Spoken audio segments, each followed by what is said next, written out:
Robin Williams, Lauren Bacall. To be honest, it's entirely too much for my nerdy cinematic fan heart to carry. This was a rough week for anybody that loves things that are awesome. World, this is why we can't have nice things. And that's also why you're stuck with Welcome to Trick or Treat Radio.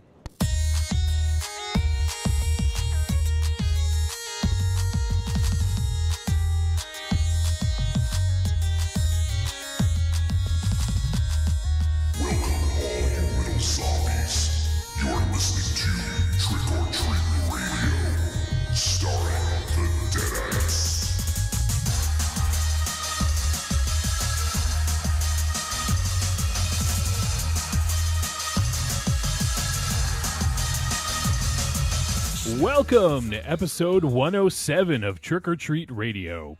Trick or Treat Radio is a phantasmagorical spin kick straight through the heart of pop culture. It is navigated by the Deadites. The Deadites are the world's greatest electroshock band. We destroy monsters, we drink booze, we win championship belts, and apparently we watch rape revenge movies again. What kind of? Sort of. I wouldn't go I wouldn't go that far. All right, sort of. I want revenge. And we also have another. I can't wait to the day where rape revenge movies are no longer offed.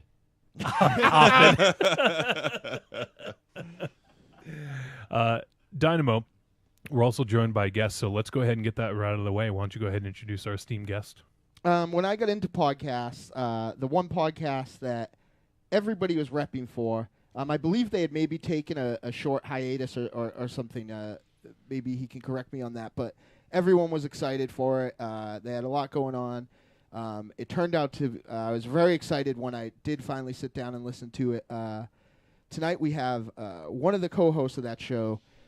Ladies and gentlemen, from your favorite podcast, Night of the Living podcast. Wow, that's a lot of podcasts. Folks, it's Freddy Morris. Hey, how's it going, guys? Hey, Freddie. It's awesome having you on, man. Thank you for joining us. Yeah, thanks for having me. No problem.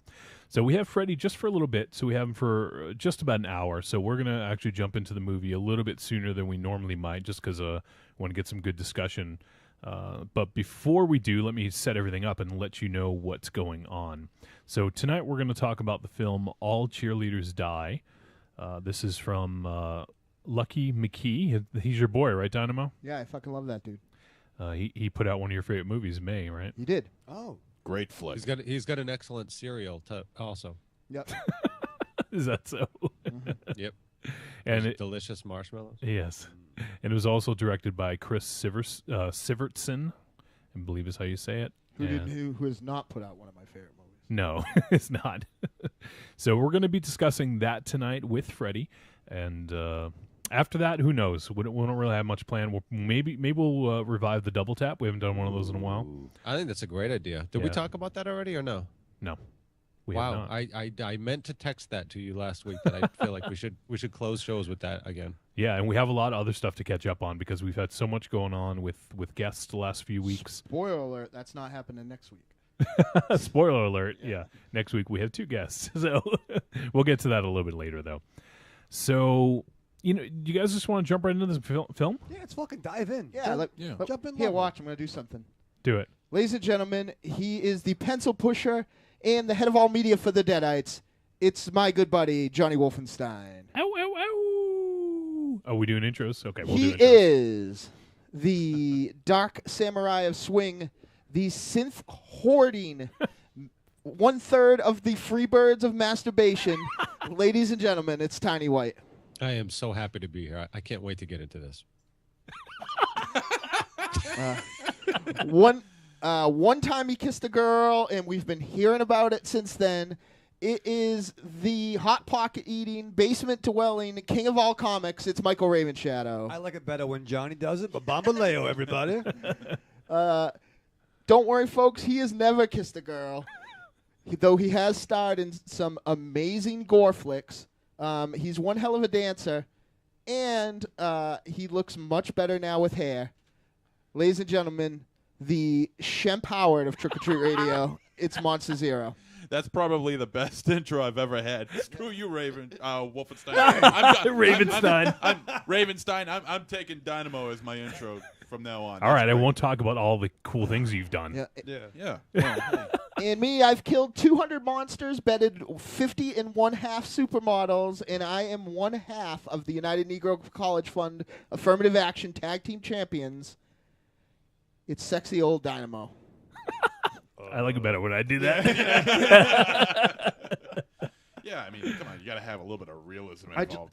I just went and listened to the last Deadite show. Yep. And Miss Matrix, so Freddie at our band, the Deadites, at the end, I do like a big, introduction for everybody in the band. And then I do Tiny's, and my co-front lady does my introduction for me. But she was so loaded, she just redid Tiny's. Like verbatim. Like, she's like, he's the Dark Samurai swing. It's Dynamo. He's over the fat one. So it's I feel really like Mean Gene did the same thing back in the day, so she's in good company. It's true. so it's really like an episode of Trick or Treat Radio on stage. Yeah. Ooh. Okay, so that's what's going on. That's who we are. We'll get to the plugs and all that stuff later. We have a plug for Rock and Shock for the Film Fest from Josh. So we're going to talk about that a little bit later, though. Remind me if anyone remembers to do that stuff. Rock and Shock plug. Rock and Shock plug. That's because we love Josh. Oh, yeah. Josh is awesome. He's great. Because Rock and Shock treats us so good. So let's jump right into this. Let's Yes. fucking dive in, please. Lover. less than 10 minutes What the into the fuck? show, and we're Wow. diving into the review. This People- is No, is anybody even in the chat? yeah, we have an SL. She Oh, said nice. double So- tap. Yes. I love you, but lady. How Ooh. are you? All right, let's jump into the review. We're going to talk about all cheerleaders. Yes, all cheerleaders die. Not rated. It is 89 minutes. This comedy horror thriller, as I stated, was directed and written by Lucky McKee and Chris Sivertson, and it stars Caitlin Stacey, Brooke Butler, Tom Williamson, Amanda Grace Cooper. And I don't know how to pronounce this broad's name. I'm sorry. Siona Smith McPhee? Something like that. And the synopsis, I'm actually not crazy about the synopsis here on IMDB, but I'll read it anyways. A rebel girl signs up a group of cheerleaders to help her take down the captain of their high school football team. But a supernatural turn of events thrusts the girls into a different battle. Huh? Yeah, I know, right? Yeah. Yeah. That's what it's about? Yeah. It actually is sort of enlightening. Who would like to kick us off first?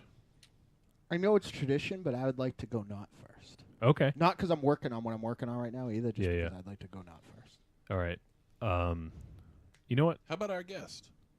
Okay, Yeah. I can do that. Ready. Why not? Break the ice. This movie, I didn't know what I was getting into with this. I've managed to. This flew completely under my radar. I mean, I was aware that Lucky McKee was involved just because it came up as a recommendation for me on Netflix. But yeah, it's a surprise, and I really enjoyed it. I didn't even know what this twist into the second act was going to be going into this because I hadn't seen the trailer. So this was almost like going into it completely blind, and I mean, I assumed some cheerleaders were going to die, but I didn't realize I should take that title totally 100% at face value that all the cheerleaders would die. And the kind of craft twist to it, I thought was also handled really well.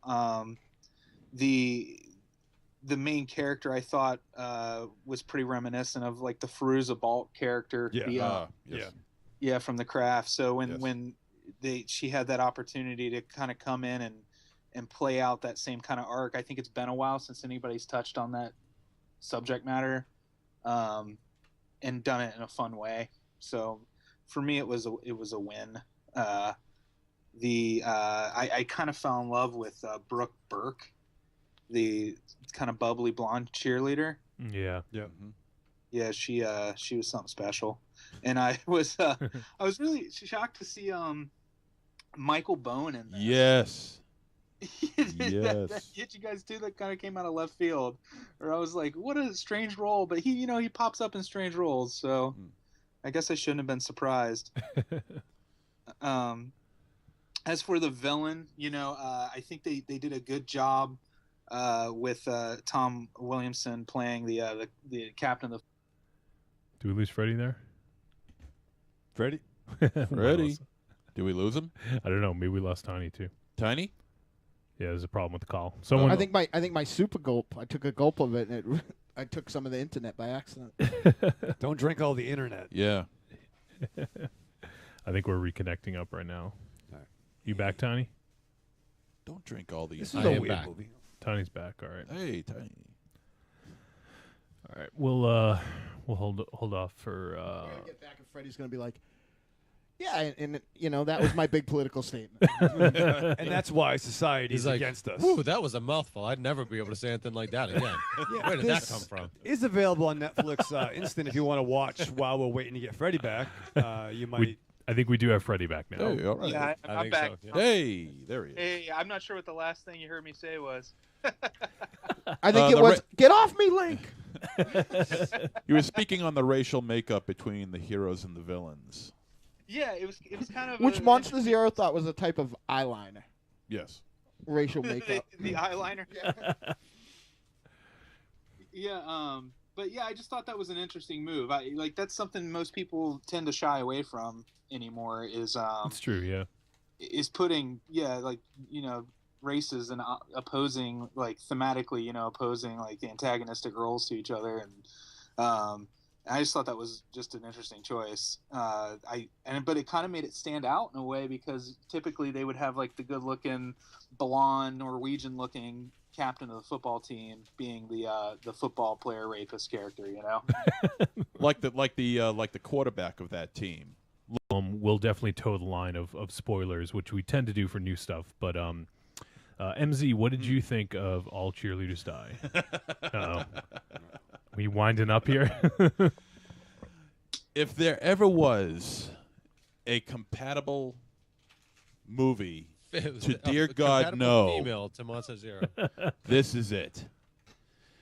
This Really? is, without question, one of the most dreadful, terrible, horrible, awfully created films I have ever seen in my goddamn life. And the fact that Michael Bowen is in this piece of shit speaks of either one of two things. Either A, the filmmakers are really, really desperate to get a name in there just to make it sell, or B, Michael Bowen needs the work.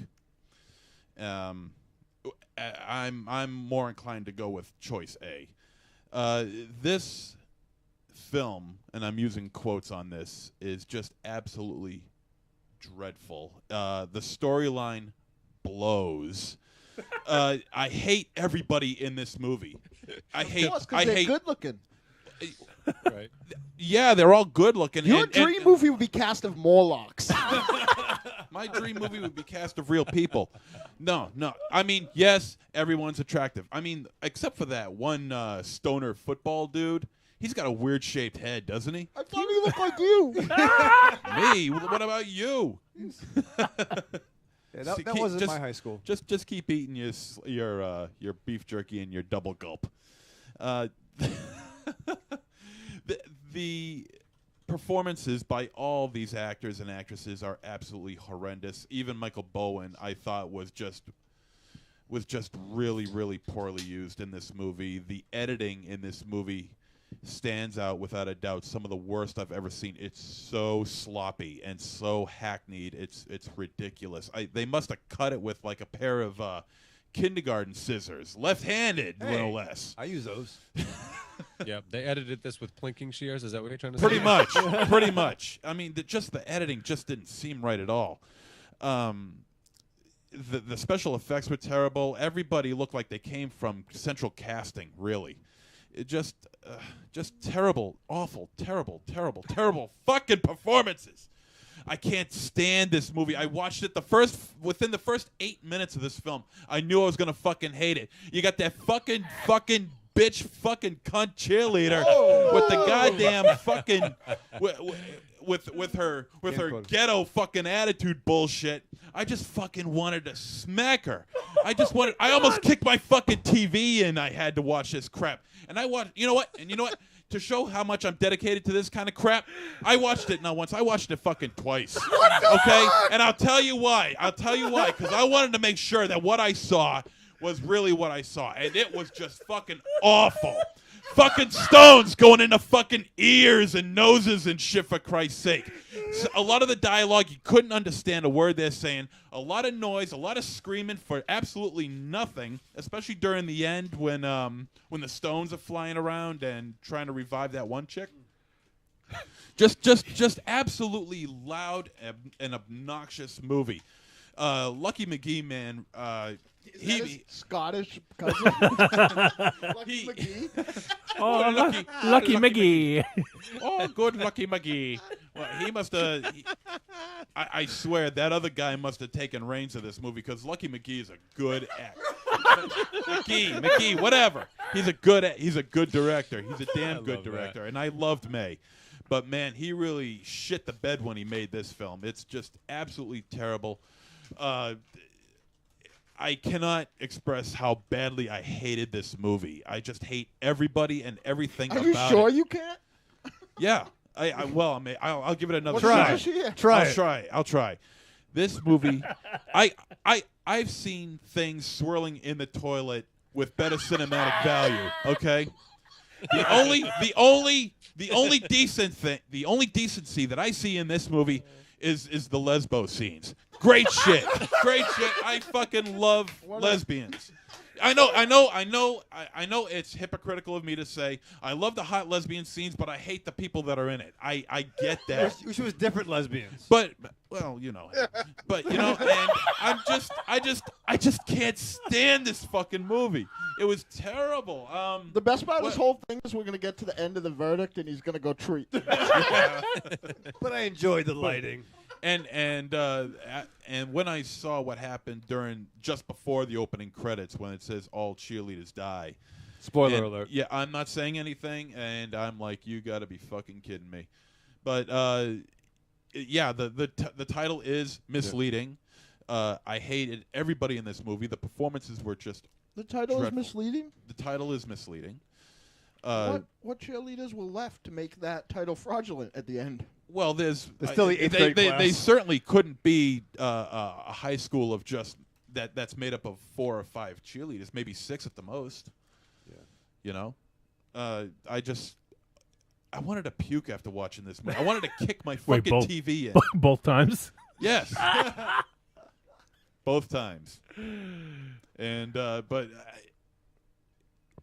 I can't really get into it, man, because it's just my head's starting to hurt. It's just an awful movie. The editing was bad. The lighting was bad. A lot of the scenes that were edited so fast you can't even see what the hell is going on. Then all of a sudden it's like, well, wait, where the hell did that come from? Yeah. Why the hell did that happen? How the hell did that happen? You can't see it because either the editing's too fast or it's shot too dark. A lot of the dialogue you couldn't hear. Well, I won't go so far as to say that. I won't say a lot of the dialogue, but there's plenty of dialogue in here that you just cannot hear. I agree with you on that. I mean, I had to turn on the subtitles when I watched it. Yeah. Yeah, Well, I did too, actually. Yeah. Yeah, that's funny. And it's just Because you old timers don't speak young people.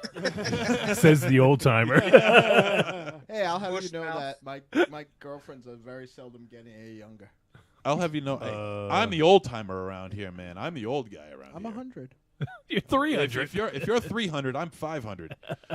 And it was just a poorly made film, just absolutely dreadful performances by everybody, and the directors should be ashamed of themselves. Anytime you want to step in because he's at the point of his And review where he keeps just saying the same thing. That's no. I'm done. Dear God, no! Yeah. This is another Dear God, no. Before I think that Ravenshadow should go next, but I went to the funny book store that Ravenshadow hangs out at today, and one of the employees there, someone else commented too, is Rocky in the chat room?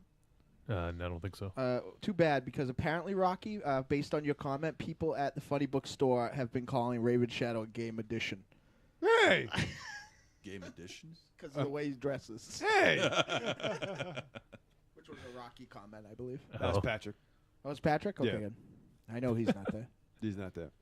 Moving on. Okay, you can go. Okay, So thank you. yeah, why don't you go ahead, Ravenshadow, and All speak right, on this? This movie was better when it was The Craft. when it was. I thank you. Yeah, All cheer when it was The Craft, when it was Mean Girls, right? Is that Heathers, Heathers? The Faculty, and the last season of American Horror Story, which I couldn't finish. What? Because they were like fucking bitches and witches and nuns and shit like that. Man, like reverse virginity, like is really making you guys like bent up sexual aggression. No, I get an internet connection. What the fuck? You don't know how to use it. I know www.42.com, motherfuckers. He's always rubbing his computer, being like shaking it, like I know there's porn in here. Yeah. My mouse pad has boobs on it. It's a little anime thing I picked up at the anime store. The first like 5 minutes was okay. I liked how that ended. I won't ruin that scene. You know, the whole mean girl cheerleader. You're not thing. really ruining anything. It's the first like 3 minutes. All right, when the first cheerleader dies, There you go. Because inevitably all of them do. after that, it was fucking bad, and I did watch all of this, and I didn't want to watch all of it. And Wife and Shadow was like, "Let's fucking not watch it." I'm like, well, I didn't watch the last fucking 4 movies. I gotta watch you this admit one. it. I don't know what the number was, but I'm like, I have to watch this one because it's not funny if I don't watch it again. I did watch the motherfucker. 106 movies. What number is this show? The last 107. 106 movies you missed. Yeah, there was one brunette. There was one that I saw. There's one that I saw. Jodorowsky's one Dune. was it now? Steven Oh, is this one? Scarlatta That's represent. Check out that. It's on video on demand or VOD. It's on VOD. Will you go? Freddie, you see that yet? Which one? Jodorowsky's Dune. Oh yeah, I just caught it after your show actually. I talked to Steven Scarlatta on Twitter all the time, and somehow I don't know how that movie snuck past me for so long, but I caught it. I thought that was just amazing. Holds up to all the positive buzz about it. It really stands up and something special. And I feel like I'm really hoping somebody gets a hold of that book and runs with it and does exactly what they say with maybe making an animated version or something. Or just putting out the fucking book. Yeah. Yeah. Absolutely. It's a big ass book though, man. And You know all the of shipping on that would bankrupt you. Yeah, no Yeah, kidding. right? But on- Okay. Amazon Prime, bitches. That's actually some foreshadowing for later on. Unfortunately, we're talking about fucking All Cheerleaders Die, and that wasn't. Jodorowsky's All Cheerleaders Die. Yeah, it's a fucking movie. There were dragons. Fucking Dragon? I don't know what was gonna happen, but I'm. Spice. Spice was in it. Spice, Scary Spice was there. Mick Sporty. Jagger is Hannah Popkin. That's a fucking movie.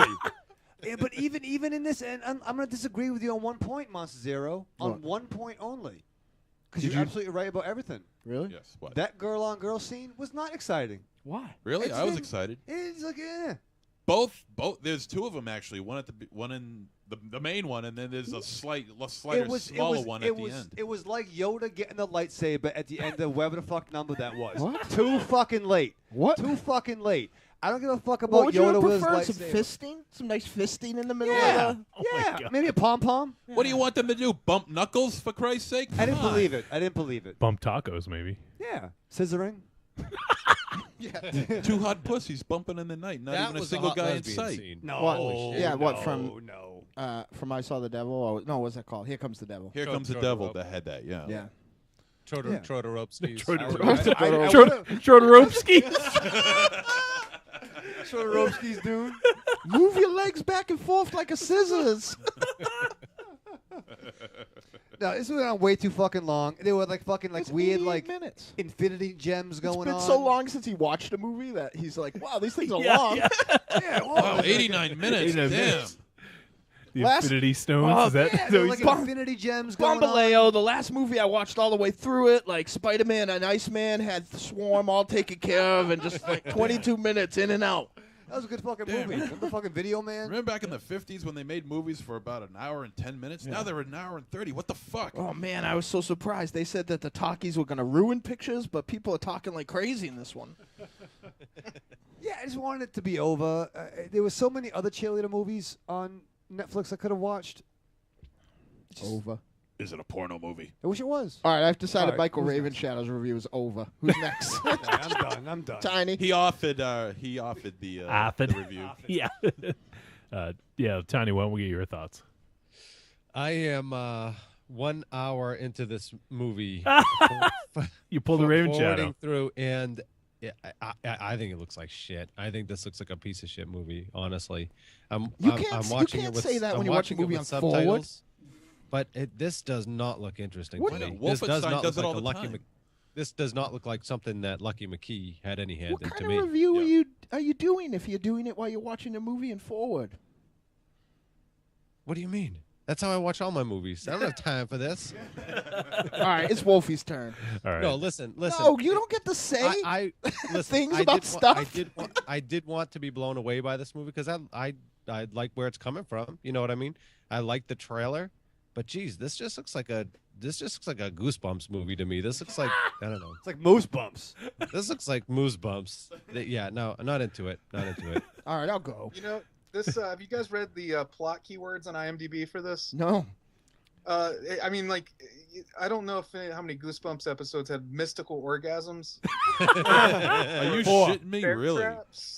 There's only two, but it's a big series. Oh, I do see. Yeah, that's a good call, Freddie. I'm looking at the plot keywords. There's 43 of them, but Wow. Yeah. I'll just read Man it. punching woman. Yeah, topless female nudity, lesbian relationship, threatened to the knife, Goat milk. glowing crystal, Yep. stoner, underage drinking, Wicca, abstinence, teenage that. witch, goat milk. I will say. Oh another yeah, the thing. goat milk. This is I- like I Trick or will Treat say radio another- notes. I will Yeah. say another positive part about this film, and that's the The fact you didn't watch it 3 times. Yeah, you're fucking nuts. the simultaneous orgasms that all the girls had at one point. Why? Why what? Why do you like that? That's Who that's doesn't the like thing that? you like. That looks like it. Hey, that looks like something that could happen at Deadites show, and it has. Am I right, now Dynamo? now even the That's help what we is do for bragging an about encore. that. Freddie, supposedly a long, long time ago when we were young and good looking, at a part of the stage that I wasn't on, a woman was at the front of the stage bringing herself to masturbatory bliss. Ooh. And now these assholes are like still the Tom talking about Jones 20 show. years later. Tom Jones. Yo, yeah, hey. we're not nearly as handsome as Tom Jones. Yeah. Though twice as She was hairy. she was Yeah, a well, little you got on the hairy older chest, side, dude. But she was a gilf. She was a gilf. A gremlin I want to fuck. Dog-faced A gremlin. You wanna gilf fuck? masturbated on the stage during one of our shows. Is it a gilfling? That's our. Gandalf. Dynamo, do you want to go last or you want me to go? I'll go last. You can go last. I'll go. Jesus, who's going last? What's the good one? You probably want to The go other last. All right. So this, man, I feel like I have a lot of notes, but I'm not even going to go through them because some of them are a little bit spoilery. But this movie, I was warm and cold throughout almost the whole thing. I'd be like, oh, that's cool. Oh, that sucks. Oh, that's cool. Oh, that sucks. Like probably throughout the whole film. And the beginning, I hated the opening. Like I thought it set it up like I thought like I was going to be watching like a MTV show or something like that, you know. Yeah. And then the it kind of, to be fair, right? It kind of does look a little bit like High School Musical. I don't know what I that wouldn't looks know. like. We've Tiny. never watched that. Tiny watches High School Musical. Hey, I've seen the trailer. So, and then until the first cheerleader died, and I was like, okay, like that was that was like a cool little punchline. You know, they set this thing up, and that was the punchline. Okay, cool, I dig it. You know, so. And then one of the things I noted was like, is this how kids actually act today? Yes. I was going to ask you, Dynamo, because I know you deal with kids. This is spot on. Okay. I fear for our future then. Yeah. I'm afraid of the kids I work with Yeah. because or work for me, I should say, because they are so. I don't intentionally mean, but totally oblivious to how mean they actually are. Like, like debilitatingly mean. Mhm. Like, totally like Mean. vacuous of any taste of any kind. Like just like hard sponges, unwilling to take in any sort of information at all. Like they've Oh, I got like it all that. figured out because the internet is fucked them up. So there's no nostalgia. There's no love. It's all right now. It's all real fast. And You're talking about kids. It's in the general now. instant gratification era, was what I like to call it. Yeah, fair enough. Yeah, I thought that, like halfway through this movie, I thought there was some scenes that just lingered far too long. That they just kept going. Like the scene where I can't remember. I think it was, I want to say Lena and Hannah, when she was showing her the stones and like showing her like what was going on at that party off to the side. Mm-hmm. Like I thought that scene was like, it wasn't even that long, but it was even like 30 seconds too long. It just was like, oh, what's like, and the scene where Maddie and the blonde, I can't remember her name now, but when they were like going at it, like I even thought that was like I know you guys like the lesbian scenes, but I thought that was even a little awkwardly long. Yeah, like, wrap it up. Not quite like Dear God No, where there's because you finished 4 times while you're watching that. I finished one time now talking about it. 32 seconds, like, I'm done. Hurry up. So I just felt that there was a lot of scenes that just lingered, just a tad. Like they'll say they're welcome, even just a tad bit. You know, it wasn't like they were like 5 minutes too long. It was like 30 seconds too long, and those add up though after a while. And halfway through the film, I just didn't know where the fuck it was going to go. And then all of a sudden, things escalated, where the football player, punched the girl. Things escalated quickly from there, and I was like, whoa. And then it actually had me there. Like I was like, whoa, like that was pretty intense of what happened and what happened after the punch.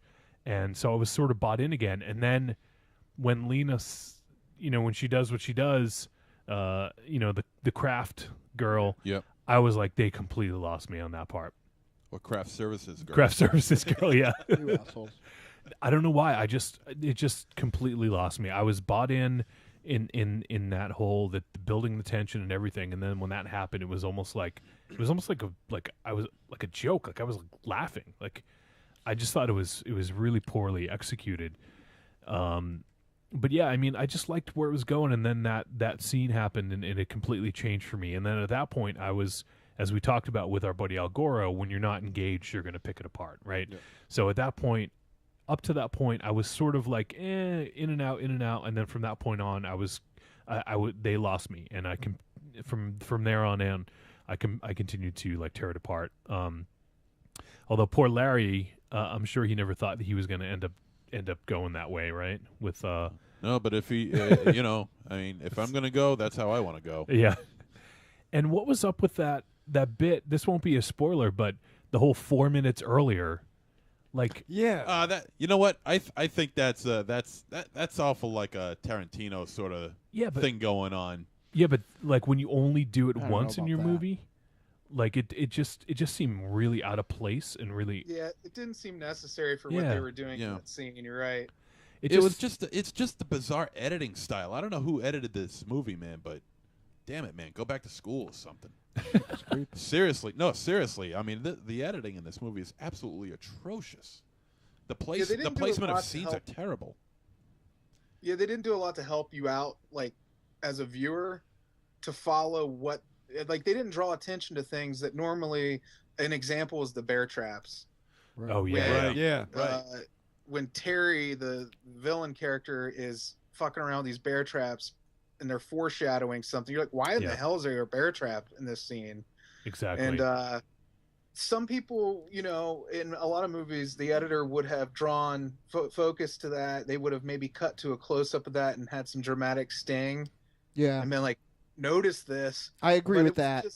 Not only is it not working like kind of a film 101 sort of way, it's definitely not reminiscent to the type of film that this is kind of parodying. Yeah. Like the obviousness of it. We also touched upon that last week when we talked about Cabin Fever Patient Zero with Kari Andrews, when basically if you show the gun in Act 1, it better go off in Act 3, right? It's that whole thing. And in Cabin Fever Patient Zero, it was a big black dildo, and in this case it's a bear trap. I mean, I won't go as far to say that it necessarily didn't work. Like sometimes I like stuff like that. I like having something in the scene. Like maybe a bear trap is too out of place to be this sort of thing, but have something in a scene and have it be not the focus of the scene and come back. But like I said, I think it's too subtle for the world they had built you Yeah. know, or the world they were drawing upon anyway.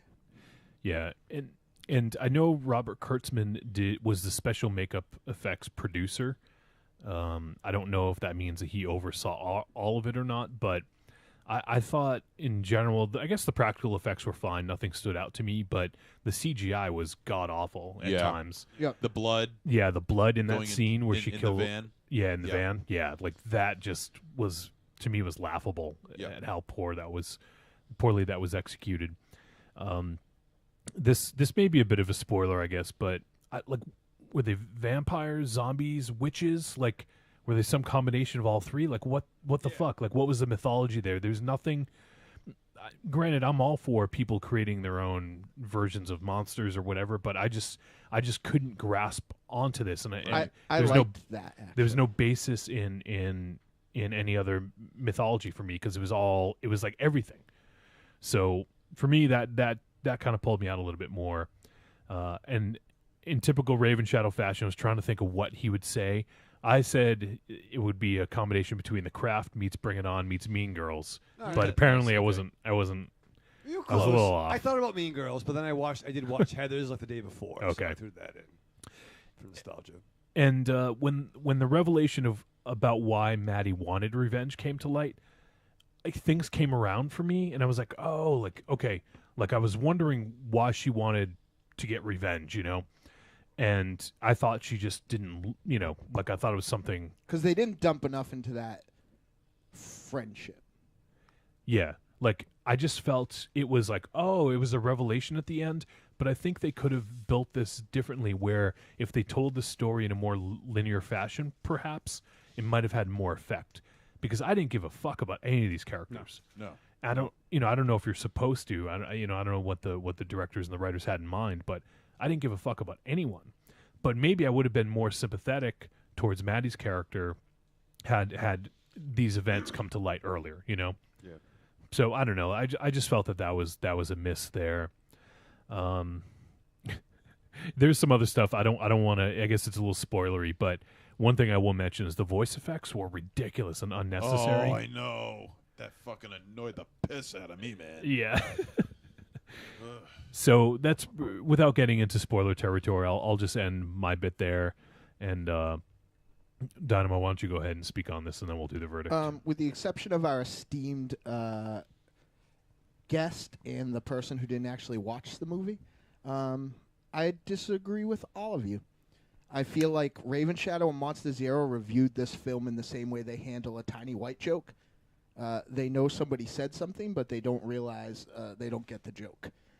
And I think that while not as good as I hate how, like, it's a fine movie, but I hate how this Mean Girls comparison comes up with anything that's like parody bound or like meta or like it's just not. It just doesn't go. Like, while this isn't a masterpiece like, say, Heathers or Scream, I think that this is a movie like that, and I think it didn't work for some of the people at this table for the reason where the MTV style films that this is directly lampooning, it just, you know, no one at this table, myself included, like, I know that I'm aware of them because I have younger siblings and stuff like that, and I have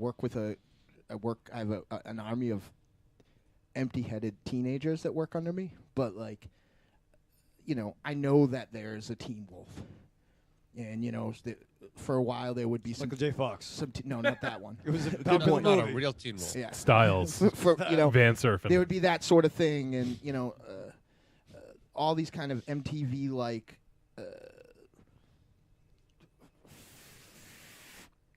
kind of drama. What? Yeah, all these sort of I was gonna call them dramedies, but that was obviously not. All these sort of like MTV like they're comedies mostly because the people's problems in them are so far away from any real problem that it's hilarious. Like Honey Boo Boo. You know, and this also took kind of a swing at like the new teen take on horror movies, where they, you know, kind of subvert the monster to make it really sexy. You know what I mean? Like turning bloodlust into like an orgasmic thing, and the shared orgasms and stuff like that was, I thought, an interesting take on kind of the Deadite, like, demon. Oh yeah. Like Fulci, like monster like that. Like it was exactly the opposite of that type of monster who's usually gooey and very gross.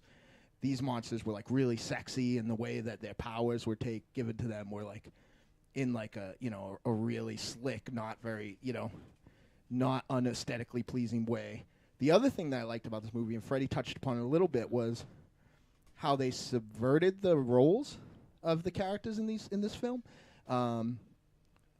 900% of these type of movies, it's even touched upon a little bit in Scream, and in the Rob Zombie Halloween remake, where like they kind of make fun of like the way cheerleaders are like just like they don't even like each other. The cheerleaders were kind of the heroes in this, and even right down to the casting of which in Heavy Affair would kind of be looked at like as a dangerous casting, but having the main antagonist be an African American guy and everyone else be like really white, like super Caucasian. Like everyone else in this movie is really really white, and I thought Tom Williamson was fucking terrific in this. Like I thought he was one of the best villains that I've seen in a while, because though the subject matter didn't really rate it, like he was a fucking awesome supervillain and an awesome sociopath, and really hit those beats in his eyes and stuff like that. The only time that it didn't work is when they did the flashback to why she wanted revenge. I felt like everybody's acting in that, and the way it was shot was kind of like a bad like buddy system PSA. And the tastes like jelly beans line was a little corny. Yeah. On a super nerdy note, I was excited to see Lee Packer in it, who was in my favorite episode of Supernatural last season, which also was a similar sort of meta subject matter, where they kind of took on the found footage genre in like a cool werewolf story. So that I thought that was funny that he was kind of stomping around in like this meta territory. So I think that the reason that this probably isn't going to work for a very small demographic of people, or the reason it's only going to work for a very small demographic of people, is that the people the movies who this is making fun of, and the TV shows who this is making fun of, the people who would kind of appreciate it are only partially going to get the joke because they don't know the source material. And the people who are knee-deep in the source material aren't going to fucking get it. So I really thought this was a great movie. I did have, like, being that McKee's name is on it, I was paying attention to it, so I probably knew more than I wanted to, but it was still real different than how I thought it was going to be. I dug this film. All right. Well, let's go ahead and let's go to the verdict, and we'll get the final verdict for everyone. Trick or treat, baby. I wonder if people would say you're a trick or a treat. Trick or treat, motherfucker. I was late doing it that time. All right. So let's go ahead and rate this trick or treat. So for the folks out there who have never heard this before, there's probably one or two of you. A trick, Ravenshadow, is what? A trick is the bad It's one. the bad. There you go. And the Treat is the a good one. Yeah. So we'll go ahead and give our verdict and any final thoughts we may have. Freddie, why don't you go ahead and kick us off? I consider it a treat, but it's a treat in the way like a candy apple is a treat if you're not a big fan of apples. You know what I'm saying? Yes, Right? yes. Well, yes. But, like, there's a lot to like here, but there's also, as most of you have pointed out, like there's a lot of flaws. But for me, it was worthwhile. I think it caught me in the right mood, and I'm an older guy who still watches a lot of these teen shows anyway, and because I want to siphon off some of that youth if I can, and like I think it made it an interesting watch from my perspective. So I enjoyed it. It's a treat. It's like the MTV2 of Dorian Gray. Yes. Cool. So when you're doing a movie search, does the search actually start with teen, or is that just a component of it? Ooh. That's just my keywords among Yeah. Teen Wolf, Teen Witch. Oh, Background okay, fair mom. enough. Yeah. Freddie has a portrait of the old cast of Jersey Shore, like they're all elderly up in his attic. Nice. They're all pasty pale. Yeah. Every time I put a coat of paint on. All right, MZ. Let's. Why don't you go ahead and let everyone Free. know the worst kept secret in Yeah. podcast history. I'm a virgin. Well, Dynamo brought it up. I forgot to bring it up myself, and that was the demographic. It was this movie is certainly made for a specific type of person, a specific group of person, I should say. And from frame 1 to frame 21 million, whatever, how many frames there are. frames. There's no more Kodak film left. This movie was just a big mistake, man. It was. There was Monsters just Here, I was actually nothing- watching a strobe light. There was just nothing redeeming about it. You couldn't root for anybody because there's nobody to like. The effects are terrible. The editing is some of the worst I've ever seen, and the direction. But the was- editing is definitely what it is. Like, you know yeah, what I mean? a piece Like- of shit. Right. No, but what I'm saying is that they didn't edit it poorly. They were mimicking. I think they did, They would actually. mimic. I disagree No, because I think that no. these shows are edited in like a strobe light sort of way because they're so afraid that they're going to linger on an image for like a half a that's- second. No, but they're that's almost no, putting I in non disagree. sequital images. But I disagree because I think they linger too long. Yeah, Sometimes. there's like he said before. There are some scenes that go on for far too There's long. actually something I wanted to talk about where I feel like most of those scenes probably rest, and I'll do it in my thing. But I'll just wrap this up, and it's one of the worst films I've seen this year. Next to Dear God No, and all cheerleaders die must die. You really It think is that this a rates with fucking Dear God No? It is a fucking trick. Trick. All right, Ravenshadow. All right, yeah, there probably is a certain demographic for this movie. The bedridden, for one. People who can't get up to change a channel. Yeah, the blind, the motherfuckers that need to have a crane to get them out. Oh, like Car Andrews. Yeah, no, what? No. That kind of crane?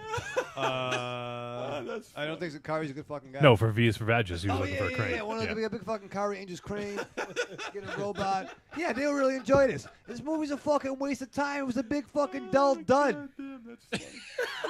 Dull dud. Dull dud. That now replaces the trick. It's a dull dud.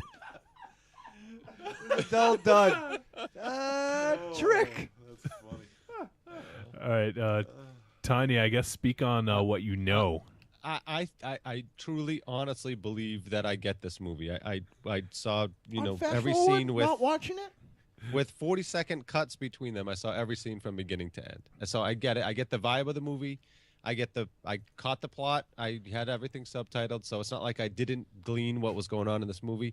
I think that if this movie was done in the 80s poorly and was done by the same crew that put The Gate together, we would love this movie. That's a fucking movie time. Because potentially it's fucking ridiculous and stupid. You know what I mean? Like a bunch of cheerleaders get together and just these magic stones resurrect them and they have to drink blood. Like Yeah. that's fucking right up our alley. Right. I just don't think this was done well. And if all it is a parody of those movies, that's not enough. That's not okay for it to just be that. You don't get to have a qualifier like that to decide whether your movie is good or not. It's either good movie or not good movie. Well, it's You may more have than that. parodied those movies well. That doesn't make it a good movie, and that doesn't make it worthwhile. So, is to your watch. review right now a review of my review, or is it actually a review of this film? No, it's a refutation of the idea that this is a good movie just because Tiny, it tiny. parodied Like those who- other who- that other Those genre. those words are But too who- big for but who- Ravenshadow. What the fuck does that mean? Who implied that though? You said it out loud specifically. But that that's this not movie why was it's meant- good. It's good and it's that.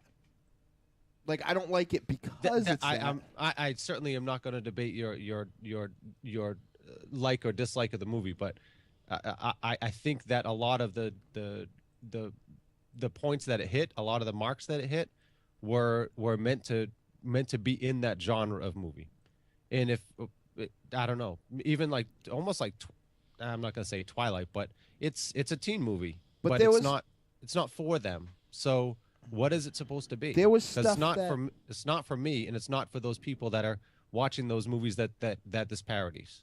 I guess it's not a very good fiscal endeavor because it's aimed at the people who, through whether it be Freddy that is doing it for black magic alchemy reasons, or me who kind of gets stuck watching it, like when we had a TV stuff set up in the break room that it's like there's no reason for the people who would get this movie to see this source material. So that's kind of the point of view that I don't understand it from. Right. So, but that's who it's for. Whether or not there's a lot of those people in the world, or maybe who it's actually for, and I didn't even think of this, is the people who, if you and I can only speak for you and I because we were there together. It's for the you and I's in high school now, who maybe would have thought all that shit was completely stupid while it was I could see that. All right, yeah, that's fair. That's fair. But for the fact that there's anybody at there's two people on this panel that has a point of reference is fucking marvelous to me, because I was trying to find a way around it all day in my head without outing too much of my my secret identity. Yeah, fair enough. Yeah. I just worry that as a white slaver. If right, exactly. If this movie is supposed to be relatable, you know what I mean, in some way, I worry that I'm just old. I feel like maybe I'm just out of touch because I don't give a fuck about any of these characters, not a single one. I do agree with you. I lost his name. What's Michael? Ravenshadow. The main villain, Terry. What's his real name? Tom Williamson, is it? Yeah. Say Tom Williamson. Yeah, he did do a pretty damn good job of what he was asked to do. Yeah, you know what I mean? I think that's fine and that's great. And without him doing that character in that way, I don't even think there's a movie here. But like I said, if this was done in 1987 or 1988, right on the tails of the gate by the same writer and director, I think I would have loved it. But I think it was a little too serious for its own good and a little too silly, for it to be good. So, Tani, did you give the verdict? I'll say trick. Okay. So this film had some decent parts and it had some not so decent parts. I think it was a bit schizophrenic, and I feel like there were enough ideas for 4 different films here. Like, I feel like if you took these ideas and spread them out into their own scripts, I think they could have been interesting. But I felt that it was a little bit too jumbled, and I just felt you couldn't focus enough on the characters or on any of what was going on, really. And I feel by the time the film picked up steam, it was almost like some parts didn't even matter anymore, and was some of it was completely superfluous. So sorry, Ravenshadow. Whoa. Is that a good one? That's the store where you buy cheap stuff. The superfluous. Yeah. Yes. Superfluous is the absolute best fluous ever. Oh shit! Has a big S on its chest and everything. So there was parts that almost pulled me back, and then they do something completely ridiculous to pull me out of it again. So it was like this big tug of war during the movie, and at the end of it all, I just felt it was just a little bit too ridiculous, and I just didn't like a lot of the bad outweighed the good for me. So I'm going to go ahead and say it's a trick as well. Can I ask you a question about this too? Like, maybe this is part of it. Were you waiting to get on the inside of the joke the whole time? You got a lot to say for a movie you watch it fast forward. I'm a very smart person. I can cram. Don't worry about me. Yeah, well, that's a different video. All cheerleaders, and something else. And it does smart. It's fucking G for garbage. What was the question, Tiny? I kind of feel like there was supposed to be kind of like Dynamo was talking about. Like, it feels like there's supposed to be an in joke. Like, I don't know, in Heathers there was kind of an in joke. Like in a lot of these movies, in Scream there were a ton of in jokes. I don't think there was anything I didn't get. I just felt like it was a little bit too. They were trying to do too much with it, and they just got confused as to what they were actually trying to do. So we need to wrap up really quickly though, because Freddy's got to run. But Dynamo, go ahead and give us your verdict. this movie was written and put together in the same way one of those movies like Scary Movie is made, without the really hand-holding humor of it. While nothing about this movie is smart, it definitely depended on you, I guess, for lack, to say what Tiny's doing, being in on the joke. No other, they created a world without adults that were anything other than like just kind of like set dressing and around. The Stones were more characters in the movie than like any adult was. You didn't see anybody's parents throughout this whole thing, for instance. It was a world which had its own, like, kind of rules. In that way, it was meta in a different way, like, though nowhere is near as good. This is one of my favorite films, but like Brick, for instance, where it kind of made it. Huh?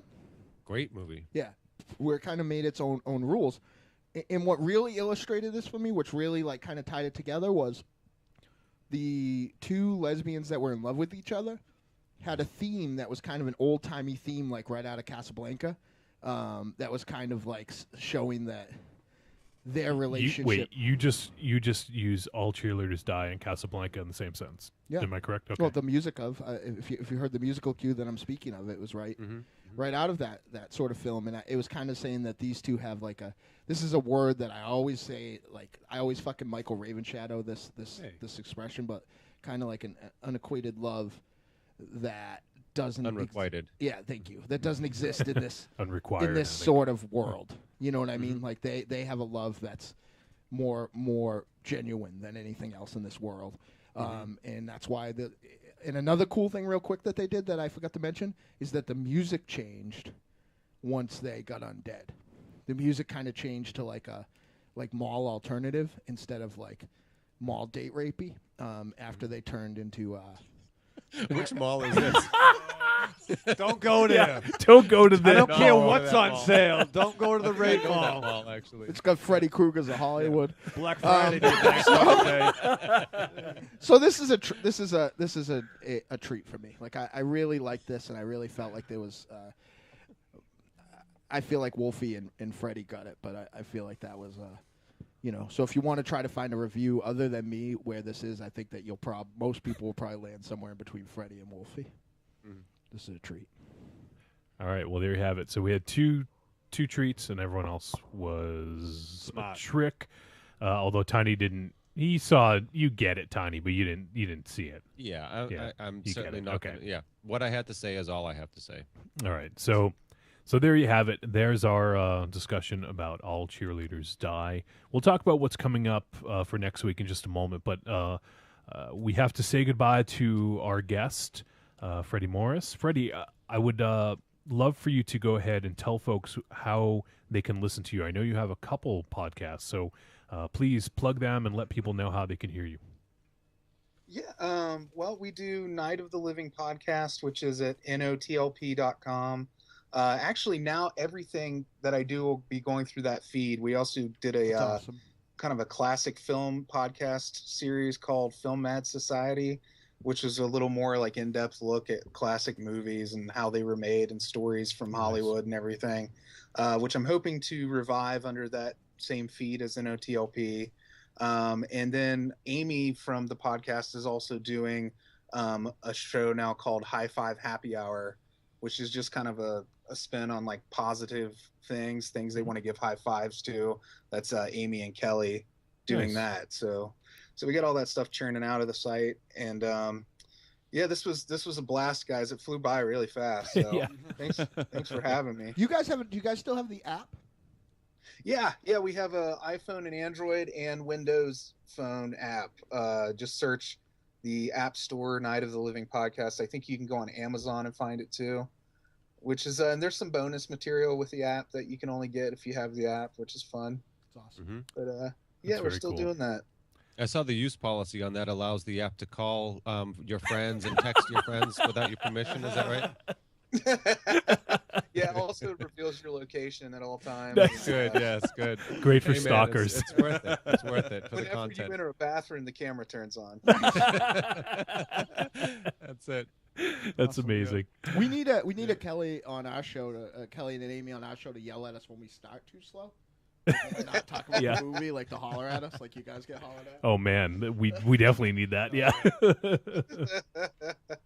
I love He when was good at corralling us in. I don't Yeah. know what our show would sound like without it. I Yeah. try Freddy, but I don't think I can do it nearly Well, as I good as mean- Amy does. yeah, it's a very, to get super nerdy. You have a lot of points. She has a lot of points in the corralling Jello cat skill. Like, Yes. Well, this was a lot of fun, Freddie. We'll have to hook up again Yeah, sometime in the anytime, future. man. Yeah, I would love to. Yeah, absolutely, man. very Hopefully cool. on a night where I don't have to get up and milk the cow so early or whatever. I don't know if you're serious or not. I'm gonna The proverbial cow. the proverbial. Yeah, I crunch numbers in a cube, but I do it early. I call it the cows. Nice. It works for me. All right, Freddy Morris, Night of the Living podcast. Go ahead and check those guys out. They are awesome as well. Thank you so much for joining us, Freddie, and we will definitely, hopefully, catch up with you again in the near future. Hey, thanks, guys. No See you, problem. man. Take Thank care, you. Freddie. See ya. See you. That dude's pretty awesome. yep, He's love cool. him. Yeah, he's a Yeah. good dude. Very cool, man.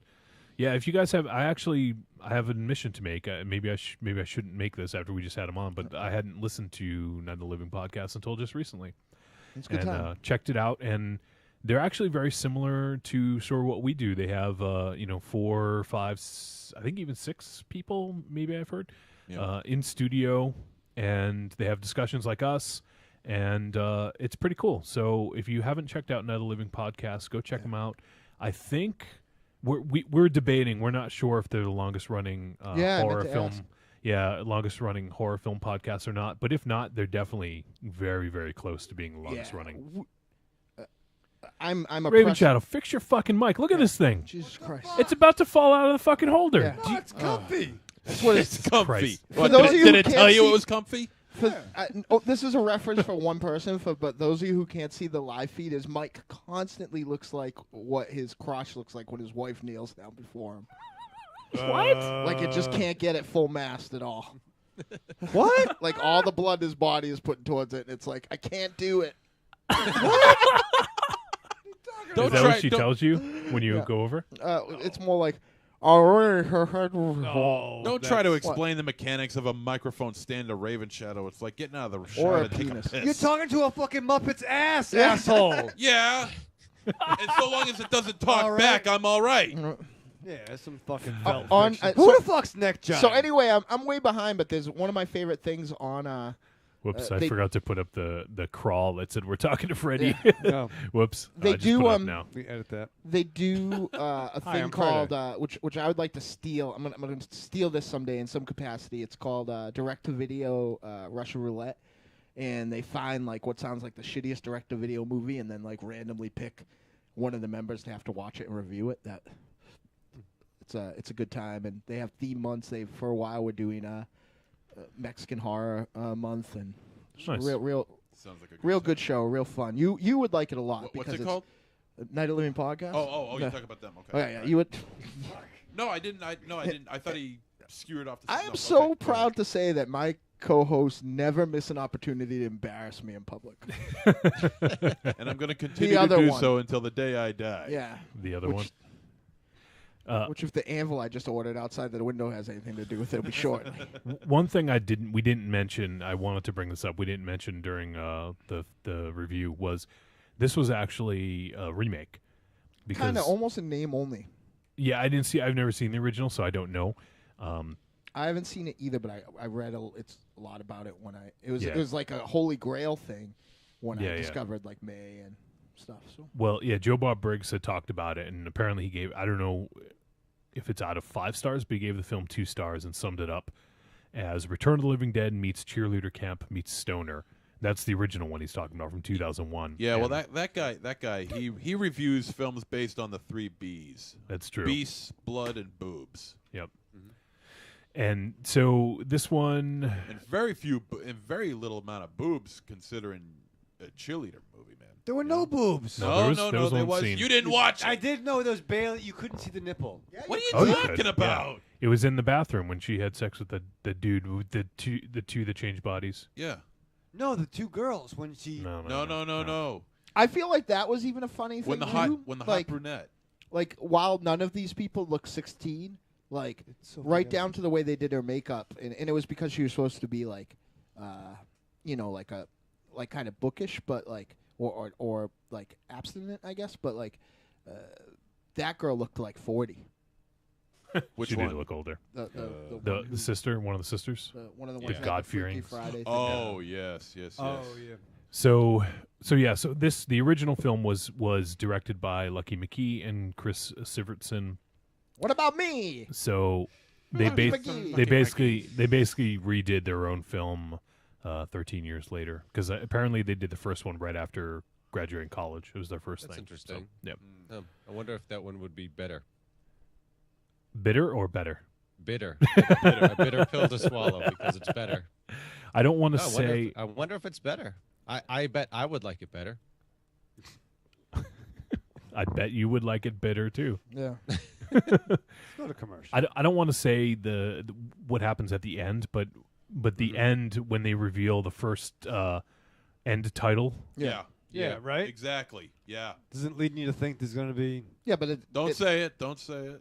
I think that this was also made to come out in theaters, probably. So like, Probably, yeah. I don't think that. I don't think that's good. What's funny is I feel like in a weird way that what would help this movie is playing to a wider audience so that it could find, it's really small demographic of people who are going to get the joke, because it sits in so many fucking weird worlds. I mean, Like, if I watch Scary Movie, like, I wouldn't have to have seen any of those bad Hollywood horror movies or top 40 superhero movies, because those jokes, like, hold your hand. Yeah. Like, I'm sure there's shit in here that I don't get.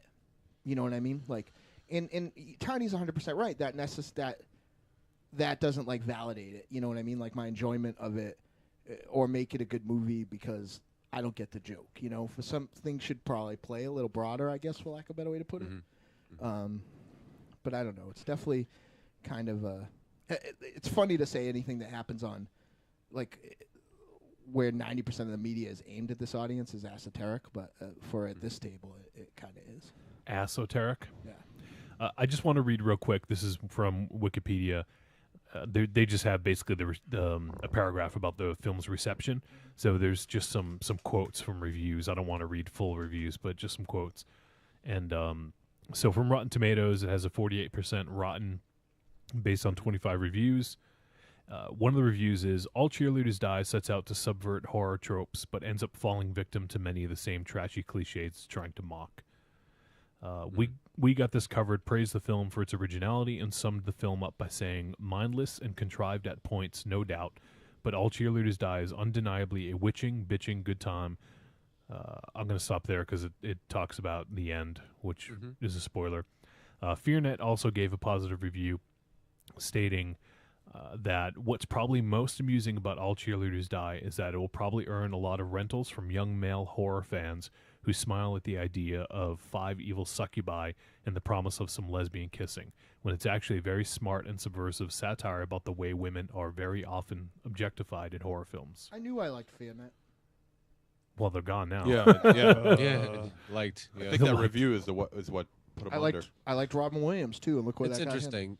They I think in a way they did summarize your feelings on the movie, Dynamo. I think that's a fair way to put that.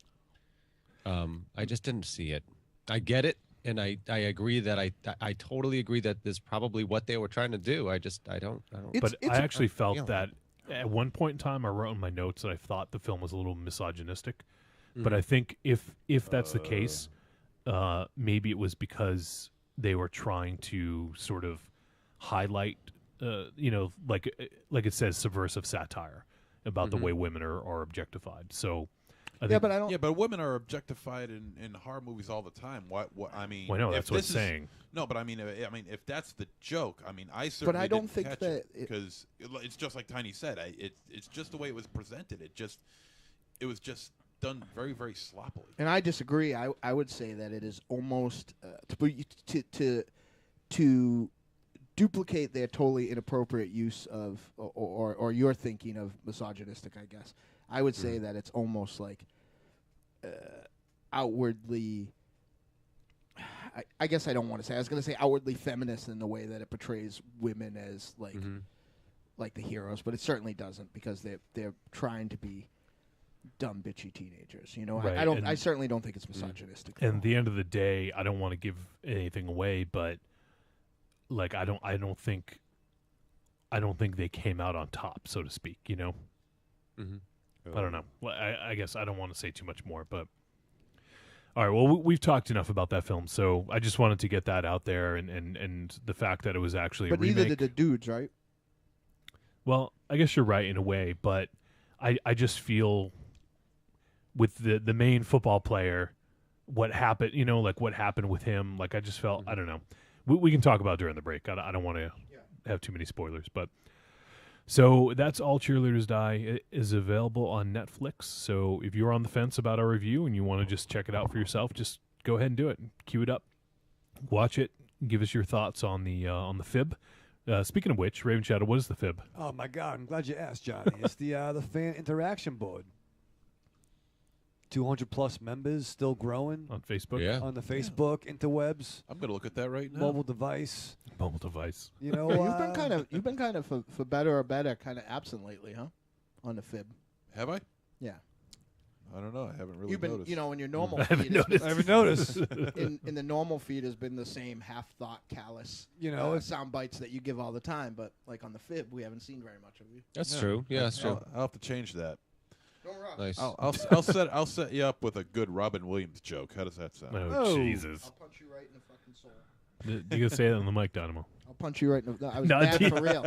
Not Punch into you your right in double the gulp. fucking soul. fucking gulp fiction. Listen, if Gulp fiction. listen, if Robin Williams was in a fucking movie that was shot on fucking VHS in 1996, you would think he was the fucking Cat's Pajamas, It's true. like with fucking. This is the dude that doesn't like Ghostbusters. Don't give him the fucking Whoa. time of day right now. Okay, thank you. Good point. You don't like Ghost? Oh, yeah, that's right. You don't like Ghostbusters. He doesn't like Ghostbusters, and he just barely tolerated Raiders of the Lost. I mean, No, No, that's he did- not he true. did like- that is not true. He did like yeah, Raiders. okay. He owned up liked to it when it was forced down his throat. Ooh, No, well, yeah, he does. look, Ghostbusters over time has not aged well. It has not aged well. No, it's aged awesome. No. Are you sure were you watching it in a mirror by any chance? I don't believe so. No. There is no Zool. Nice. Are you fucking kidding me, dude? Come on. I saw it in the theater when I was a kid. I liked it when I was a kid. I mean, but you know, tastes change. You know, I mean, I just. They do. I mean, They I do, mean, but- I'll watch it You if it's still on. taste awful. I'm told. I'm told. Whoa, whoa. Who told you that? Your lady friend? I'm told. Yeah. Oh, whoa. The It's true. reverse zinger. Oh man. She did. Whoa, She did say uh-oh. that when she was making out with your girlfriend. She could still taste you. That's no better. That's just worse. Yeah. That's just worse. But yeah, come on. No, I mean, I'll watch it if it's on, but I don't list it as one of my all-time favorite films. No, but butt crack. That's the shit. Butt No pun intended.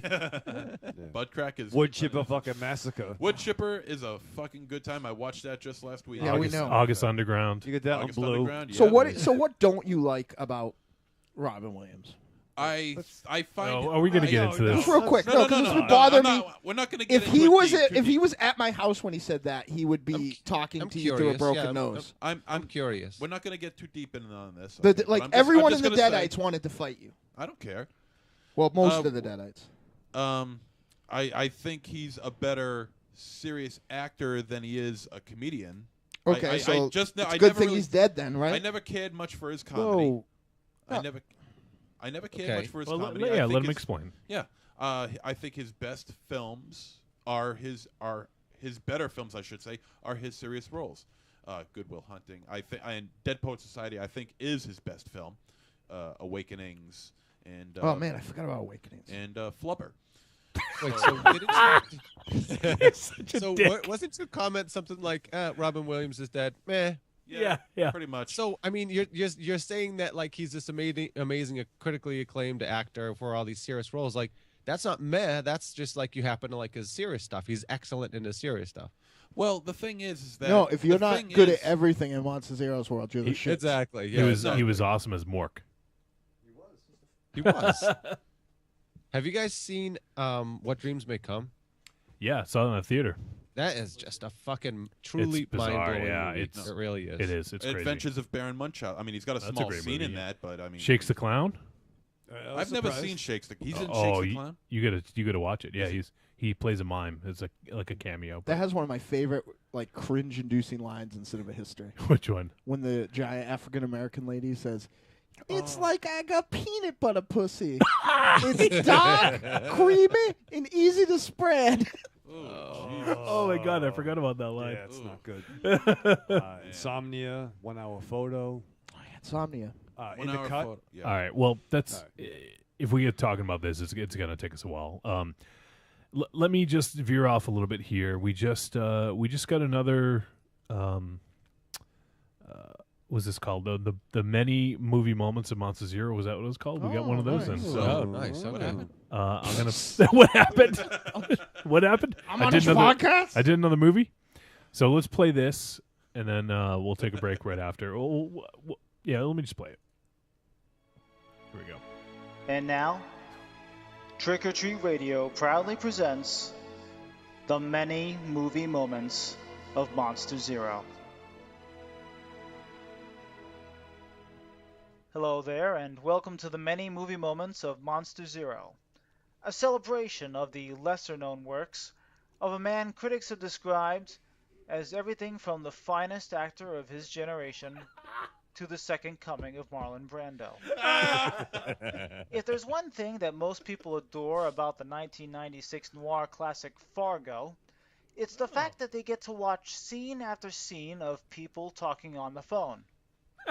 Now, most of the conversations are used to move the plot forward, but during filming, either Joel or Ethan Coen decided it would be fun to throw a curveball at the audience by filming a phone call that had nothing to do with the plot at all. Huh. I don't remember Whichever brother made that decision had the other brother contact Monster Zero, who was friends with one of the brothers, though not the one that called him, who hadn't made the decision that the other one had made. Huh. Having written nothing out in the script, Monster Zero merely improvised with star William H. Macy, that. Oh. and the result was magic. I bet. You were there. Jerry Lundegaard. Hey now! How's that Sierra working out for you? Yeah, I don't know if you read this on my Facebook page. What do you mean? No, I went to go pick up my girlfriend over at the train station last night. Yeah. Yes. And she's always the last one to come off the train and down the ramp so I can pick her up. Yeah. Well, anyway, for the first time, she actually beat somebody out. What the heck do you mean? She was coming towards the car, and somebody was right behind her, and I could not believe what I saw. What the heck are you talking about? It was a fucking midget on a Razor scooter. Oh, for Christ's sake, here. Yeah, he must have came off the train, and he's coming down the ramp, and he's on his scooter, the Razor scooter. Yeah. And the guy's like 3.5 feet tall. I'm shaking. Yeah.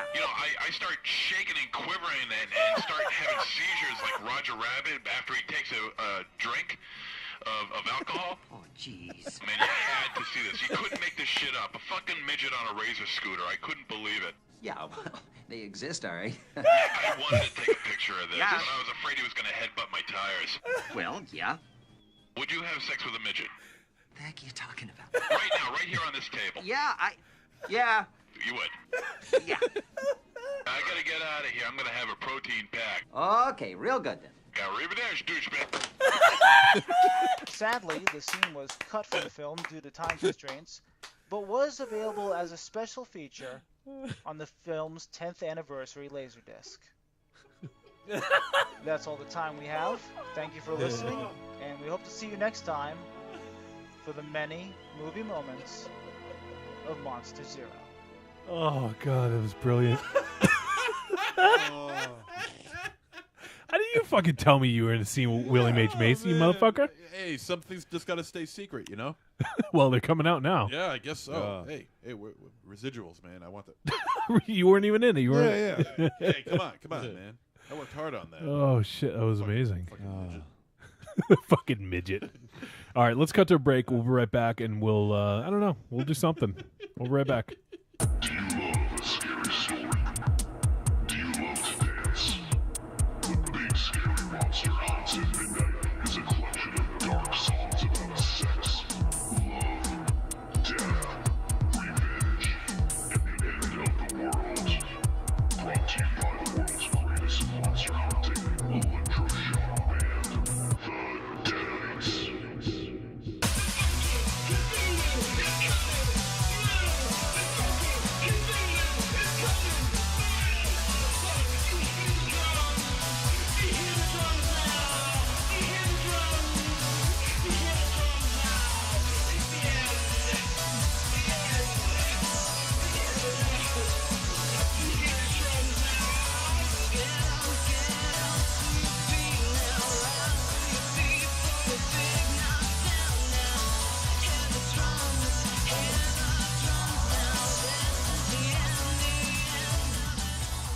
Available on iTunes, Google Music, Amazon, CD Baby, and all other digital distribution sites. Hey there, this is R.A. Salvatore, call me Bob, and you're listening to Trick or Treat Radio.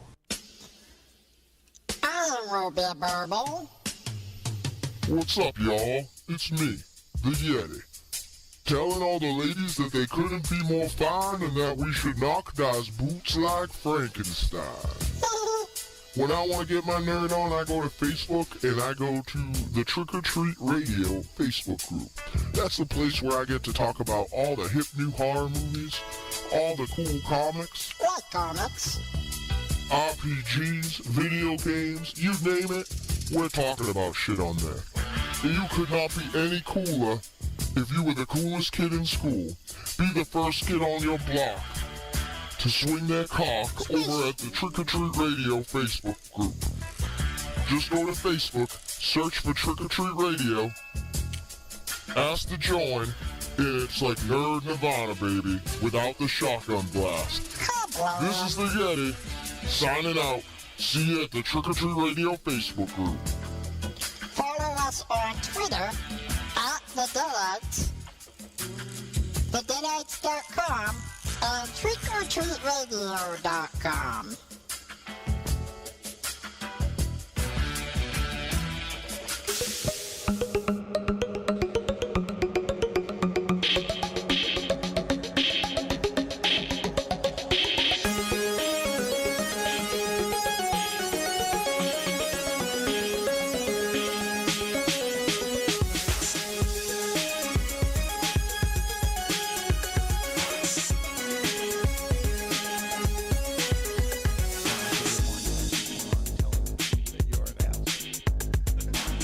We have returned from our break. What were you guys just talking about during the break? You want to go ahead and Dawn of the Planet of the Apes. Some speak on fascinating that? things came up. Yeah, speak on that. Yeah, I went to go see Dawn of the Planet of the Apes over the weekend. And I was mesmerized by it. It was fantastic. You're mesmerized, huh? Yeah. I'm not one for, like, real CGI heavy films, you know, and this is a CGI heavy film, but the CGI in this movie is just absolutely, you know, I was really amazed by it. It blurred that line between reality, which I don't think there was any as far as the apes were concerned, reality, animatronics, and CGI, and it was blended in so well that, I mean, many times, I would say about 90% of the time, I couldn't even tell. I'm stuck in between agreeing with you 100%. You saw it? And yeah, Okay. and this is going to drive this home even, and being totally mortified over the fact that this definitely proves that you just don't listen to the show and didn't hear that I talked about this the week before last. No, I don't. Why do you always say that? You should know I don't listen to the show. I don't always listen to the show, but I feel like if I wasn't on the show, like if I missed an episode, that would be what I would listen to all the time. That's what I try to do. I don't always listen to the show, but when I do, Like I would be interested, like like I'd be like, oh, I want to hear the show because I don't have to hear me. But like, No, I see that. I see your point because I hate listening to my own voice. But it's unanimous. But you are right though. It was the CGI in this like raised the bar. Yeah, it's seriously. It was good. above reproach, as they say. Right. Yeah, it was pretty amazing, and I mean, I don't think as far as a movie as a whole, I don't think it's as good as Rise. I thought Rise was the better overall film, but as far as the effects go, I mean, it's 3 years later. They've really upped the ante on this, and it's definitely worth a watch just on the effects alone because they're absolutely amazing. Yeah, I think that this was better, but like I was as far as like kind of origin movies go, I guess. Rise was definitely like outrageously good with how much ground they had to cover in the way they did. Like, it's both those Planet of the Apes movies are great. It's unfortunate that while they don't lose money and they obviously made enough to make sequels, like they don't bring the house down, which is the one thing that I kind of agree with all the naysayers about like the comic book movies and stuff like that, is that like without that brand name right now, like you don't have a lot of traction in today's like multiplex. Well, I guess that's a nice segue into Guardians of the Galaxy. Ooh. Now, Guardians of the Galaxy, I mean, how many of the people millions of people that went to see it actually have read a Guardians comic? You're 100% right, but I think that like, I don't know, like, how do you quantify like Disney money? Like, I think the marketing. Sure, I think the marketing thing for Guardians of the Galaxy is the perfect way. Like when you can literally take something from nothing and make it like must-see TV. Right. Without the marketing budget, obviously they don't make that kind of money. That's for sure. My ex-girlfriend, who probably is only like vaguely cognizant of what a comic book is, like saw this film. Like it was definitely out there everywhere. Well, I think what helps with that is that it had word of mouth. You know what I mean? Strong word of mouth. Help It did. Well, the first First weekend behind it too. Huge. Yeah. First weekend did 94 million. Yeah. I have to wonder. Biggest August opening ever. Right. I think that oftentimes something's going to have a budget behind it, no matter what. I do truly wonder whether Hollywood knows or whether the marketing folks know whether they have gold or not. This movie is, as far as I'm concerned, that movie's gold. You know what I mean? Like you cover such a huge demographic of people that will enjoy that movie that you've just got fucking gold. Like we loved it. Your grandma loved it. Like some kid loved it. Like it's great. It's truly great. But I think that they throw that money at garbage too. Yeah. Well, I think that there is I think while you're 100% right, because Michael Bay is still making those Transformers movies, and there was a really terrible Battleship movie. Like, it's almost easy. Like, there are some divisions of Hollywood, I guess, that if it has a name. Oh, subdivisions? Nice. That it doesn't. Well, that in a very subversive way. That might have been the nerdiest thing I've ever put on the show. They still do, like, it's that old Kevin Smith bit when he was talking about the Superman movie. It's like, if you're going to throw all this movie at it and it doesn't matter if it's good, couldn't we just make it good? But right. I think if you go back in time, and even, like, Marvel in itself has a great track record, but, like, for the most part, like, and I'm sure it would be easy enough to, like, I don't want, like, please, like, I don't want to say let's not turn this into a tangent of trying to punch a hole in my statement, because there's probably like an argument of referential, like how the media speaks to you to be made. But like, I think Disney, since like the dawn of film, has a pretty impeccable track record of putting out quality product, and now they've soldiered up with using the formula that they've built with Pixar. Like they're just doing that, they're like, all right, well, we're going to take this already functioning film, I don't want to call it studio, but film. It's a film machine. Yeah, film machine, and put our money and our marketing behind it. And, that's what they did with Pixar.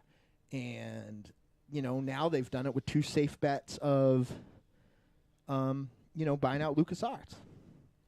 Yeah. So it's like, it's crazy. There's a lot of talk about how some other film things just don't get it.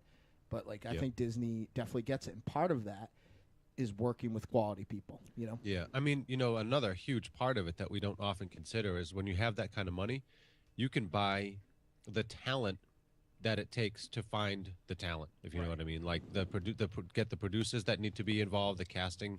Is that like the guy behind the guy? Right. What's that? The guy behind the guy, Yeah. exactly. The reason, I think the huge part of the reason these movies work so well, it's not luck. It's that somebody gets paid a lot of money to make sure that it is what it's supposed to be. Right. And the best that it can possibly be, In this Disney Marvel stuff is good despite itself because it wouldn't have to be to make the same money, right? Like, Transformers is still making, like It's unbelievable to me. gold-plated It's just prostitute such money. They're not even really movies. You know what it looks like to me? It looks like those scenes from the '80s movies where like there's a front loader like pushing garbage into dump. Yeah. That's what the Transformers movie. But it's shit. It's pushing shit. Steaming piles of shit. Just nothing. Just like garbage rolling around in the streets of Manhattan. I did a really quick search here on Bing, of course, because we only use Bing on the show, and looked up the top worst Disney films. And I just wanted to see like what came up because I'm just curious. They gotta say Black Cauldron, and that's fucking awesome. No, I'm gonna say. Well, hold on. Let me just. What do you? All right, go MZ. What were you gonna say? I forget the name. It's like what's the name? It's John something. Let me just say it's not just animated. So yeah. Mm-hmm. Okay. It's every Disney film ever put out. I think it's. There's only it's like the one that came out like last year. Dalmatians. There's one that came out last year. I think it's John something or other. Is John Carter. John Carter. That's John it. Carter. It wasn't great, but people fucking love that too. Like it's a famous property. Yeah. Yeah. That's for your Grammy. I think it just didn't. I think it just didn't. I think it was marketed poorly. Ravenshadow and I kind of had this conversation talking about the pulp character things. Like, I think you have to dress these like. They didn't modern up John Carter at all. They were particularly loyal to the source material because they were going by more of the success of like books right now. And they weren't looking at it in the same way of like we better sexy this up or it's not going to work. Like that was a fucking movie about people that would jump. Yeah, exactly. Yeah. What about Black Hole? The Black Hole. That movie's a fucking bomb. That's certainly not one of their worst. Robot Hell, sir. So this is actually. Let me just in the chat room. SL said they were both amazing movies. So good. I think she's referring to the Planet of the Apes films. She was. Yeah, that was a while ago. So just wanted to make sure we got that out there. All right, so this is the top10s.com worst Disney movies. So wait, is this their opinion or is this lowest grossing or what's the qualifier? It looks like people vote. Fan. Okay, that's fun. Okay, yeah. Cool, why not? So it looks like it's just so by 3 vote. out of 5 people said. I'm curious. It doesn't. I don't know if it tells how many votes there are, but The internet's so fucking weird. Like yeah. On Wikipedia.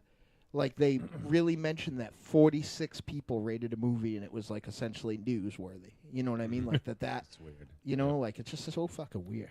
So, Blank Check is number 10. You guys remember that movie's Blank Check? okay. Oh, no, wait, I'm thinking of the lottery ticket movie. I don't know what Blank Check is. This came out after. It says, if you loved Home Alone, you'll love Blank Check.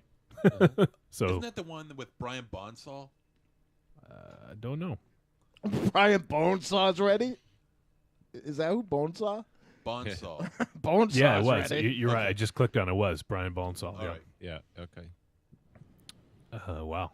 Hannah Montana, the movie, right? Number 9, The Haunted Mansion. That was the one with Eddie Murphy. Yeah. I never saw. Yeah, but the zombies look pretty good. I love that ride. I got to be honest, but it's the best. Yeah, ever. it's incredible. I've never been more obsessed with something that I haven't even fucking been near. Well, Can I just Like I have books about the Haunted Mansion. Yes. Oh, it's great. It's really fun. Can I just interject? One of the theme parks in the Disney area, the greater Disney area, aren't they putting in like 10 haunted houses? I don't know. Universal Right, yes. does Yeah, it every hold on. year. That's where Rob Zombie. yeah, that's where House of a Thousand Yeah, Corpses came yeah. from. Yeah. Or the name House that of a is Thousand Corpses. that is really something kind of mind-boggling to me. It's Walking Dead this year is a majority. Ravenshadow, what are you doing on the Fib right now? Ah, We're doing a fucking show. I You're just posting posted shit. something. I know. I'm trying it out. Did you forget where you were, man? In case we do a double tap, they can reference it. Yeah, Haunted Mansion was good. That Double was tap weird. your brain into the Spoiler show. dude. alert. Oh shit! You haven't even said it. I meant send something to Wolfie, not put it on the fucking internet. Well, he's reading the fucking fib now. Oh. Jesus Christ. You are. All right. You can't congratulate me for Piece of work. posting something that's. Well, he was just posting stuff to himself as of a week ago. So Yeah. I guess it's a step up. Come a long way, baby. Yep. So, hey, Terrence Stamp is in the Haunted Mansion. Who knew? Neil. It's actually $5 on Amazon right now, and it's Prime. You can get this movie for $5. You can own it. Is it on It's video on, video on demand? I don't know. I think it's on Kneel Netflix. before VOD. That's a good one. I love how Ravenshadow's Facebook update has absolutely nothing to do with what we're talking about. Yeah. What you guys are talking? Superman. There's a Superman versus Hulk like video. That's his double tap Totally. for the future. Yeah. Yeah, he's just taking notes. He's like, it takes a while probably for these things to cook, right? I want to make sure, hopefully, if I time it right, it will pop up right when I talk about Unbelievable. it. All right, number 8. I'm just going to breeze through this list. Number 8, Home on the Range. Number 7, The Chronicles of Narnia, The Lion, the Witch, and the Wardrobe. What? That's interesting. I didn't think that was I didn't that bad. see it. The Barnacles of Narnia. That won an Academy Award. Local. Yeah. Yeah, it did, yeah. Number 6, Twitches. Never heard of it. Bewitched Edition. I don't even know what that is. Number 5, Inspector Gadget. With Matthew Broderick. And Rupert Everett. Yeah. Yeah. Oh, yeah. Number 4, I think you mentioned this, Tony. Hannah Montana, the movie. Oh, there it is. But he Yeah. didn't. All the girls all love him, but he didn't want to love no girl. Number It's Rupert Everett. Number 3, The Cheetah Girls 2. That was good. What? I've heard of that. Number 2, Teen. That's too bad because number 1 was. Yeah, it was really good. Yeah, phenomenal. it was like the best Disney movie ever. It was. It was the best cheetah. It was the best female cheetah themed movie probably. of No all time. animated. Well, that has Raven Simone in it. yeah, She's a yeah. bitch. So far. Number 2 is Teen Beach Movie. No. And number 1 is High School Musical. The cleverly titled Teen Beach movie. You know what though? High It's School funny. Musical, a.k.a. All Cheerleaders Die. I think Tiny, that- yeah, you brought this up earlier. I think that I've this. seen it. I saw the first one. I think that this touches on kind of what we were talking about in a weird way, though. Like, they're live. I mean, since the dawn of film, they've been making Dawn of Time. They've been making like the standard bar of animation, and then they bought out a studio that was kind of like WWF buying out ECW, right? Like these guys are ahead of us on technology here in writing, like. So we'll just, keep the lights on and have them start making money for us. Like, I think they realized that they weren't making very good not animated movies. So when they were really struggling to try to figure out franchises to attach themselves to, and once, Marvel was running, they're like, oh, well, we'll just, here we go. This will be something awesome for us to put our money behind and make more money. Good for us. Like, yeah, it's like a huge money conglomerate, but they've released some shit that I love. Yeah, I get just so love it. fucking irritated when people on our friends, like not on ours usually, but on our friends podcast groups, slam these movies because I remember a time when big budget movies, as a rule, were fucking hard. We're terrible. We're a fucking Right. atrocity, definitely. Like that dark period before, Peter Jackson, and after, Spielberg, stopped making the roller coaster ride movies. Exactly right. Yeah. Like it was fucking bad. Like what bad do you possibly like? Like people were really like Winter Soldier comes out and people are like Marvel Studios is ruining Hollywood because all these they were talking about how Chris Evans his acting career is ruined because he has to be Captain America so much. But From the Evans. he made, Snowpiercer was fucking awesome. But at the same time, Yeah. that's not that's not gonna be that type of fucking movie that's gonna play at multiplexes. Yeah. It's just so fucking infuriating. Like for a community that is built on some really cool, really smart film fans, I feel like they're in almost a witch hunt against some of this stuff for no reason at all. Yeah. Looking on the list, there's an honorable mention. Planes is the first animated one at number 12. Frankenweenie, number 13. And then Wow, the that's Black not bad, was it? The Black Cauldron, number 14. I've been wanting to see Frankenweenie. Black Cauldron is on that fucking list. I How can't is believe- Fantasia 16? And this list sucks. Let's stop talking about this. Turn off the internet. Just turn the whole thing off right now. All right, Tiny, you can control it. I'm looking. Hold on.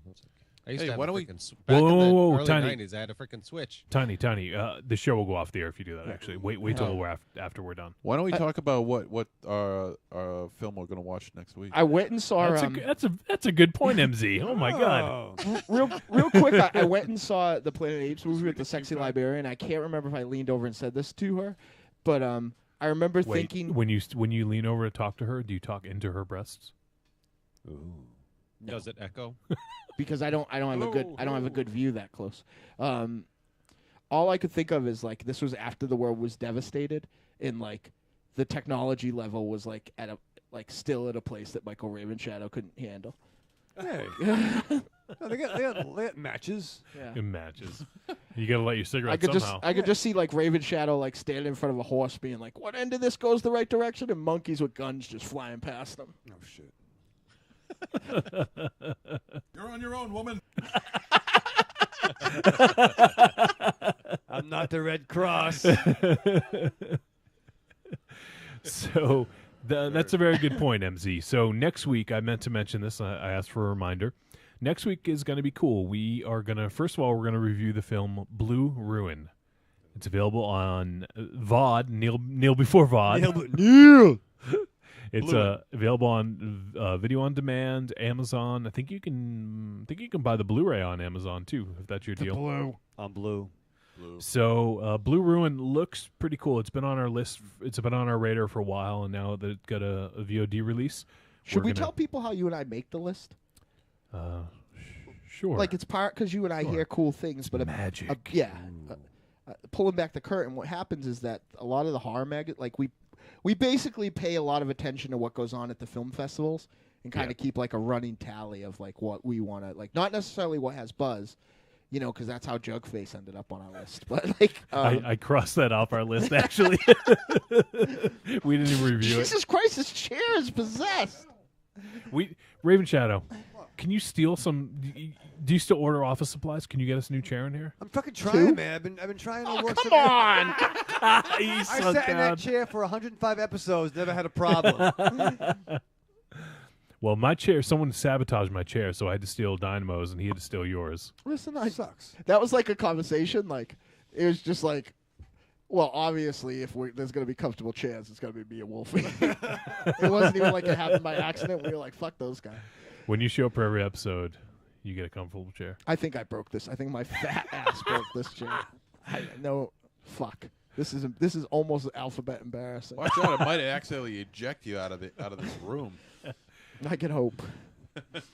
So we're talking about the dark magic behind our movie picks. Yeah, like it's just like so. But if What you the guys, fuck, Ravenshadow? if you guys hear, God, Jesus Christ! What do you think? You're giving your review right now? I thought it was off. Yeah. No. I'm just getting my double tap ready. It's Yeah. a weird. The fucking movies are weird. It's looking weird. It's a fucking weird. So movies. I just added a couple more Dynamo. I don't want to talk about them, but I posted trailers for them on the Fib. Cool. Did you? I don't know if they want to review them, but there's a new director that I found that I'd love to have on the show. Yep. Was that the clown movie? Yeah. He there's budget. I saw some of that, like a part of the trailer, and been watching like a lot of the stuff about that online. Mhm. And I saw a short film by him as well that actually gave me nightmares. It's a Circus of the Dead, Silence is Golden trailer. Yeah. Did anyone watch the Killer Robots Crash and Burn trailer? No. I posted. Yeah, that was pretty fun. Yeah, it's a band I think they're out of Florida, and that's like their big goal is to make a movie. So they've been trying. It's sort of like the Aquabats in a way, where the Aquabats were banned, and they've been trying to get their show off the ground for like 15 years, and they finally were able to do it. But apparently, this band was like a movie idea before it was a band. So I thought that was pretty cool. It was kind of after our own hearts a little bit. So yeah, so some cool stuff. We got Blue Ruin has been on our list for a while, and now that it's readily available everywhere, we're going to go ahead and review that. But we're going to review it with two people who have seen it in theaters. One of our friends saw it at TIFF, the Toronto International Film Festival. I believe that's where he saw it anyways. our good friend Jay, who was here just several weeks ago, right? Yeah, he was here in studio. Everyday Jay. Everyday Jay. Jay will be joining us. He's seen this film, and he's going to be joining us live next week. And also in studio, we're going to have an in-studio guest. Somebody should tell him that we're one chair down. Bring a chair there, Josh. Oh, you just fucking spoiled it. Thanks. What? Why don't you just post on a fucking Facebook before we Post on the fifth. I'm not joshing you. Yeah. What Johnny's going to say is the truth. You are like the anti-Marx brother. What? Your timing couldn't be worse if you were like a time machine with a bad radiator. What are you talking about? 1.21 gigawatts. Let's go to commercial. Yes. So Ravenshadow just spoiled it, but we're also going to be joined in studio by our boy Josh Gravel from the Arkham Film Society. Gravel? No. Gravel. Yeah, I don't know. Everybody says it different. And I have a note from Josh. Uh-oh. No, it's no. It's not. It's not that. He's not telling me I fucked up on something. No, he'll tell you next week, I'm sure. No. So let me just read it verbatim. This is the note that I got from Josh. I'm surprised you didn't mention Super Psycho Sweet 16 in your review of All Cheerleaders Die. So Josh says, it's that time of the year again, Rock and Shock Film Festival submission time. Well, it was, but we're extending the deadline so you can get your film in. Hey now. This year is the 8th annual Rock and Shock Film Festival, held at Worcester, Massachusetts' yearly Rock and Shock Horror Convention this October 17th through October 19th.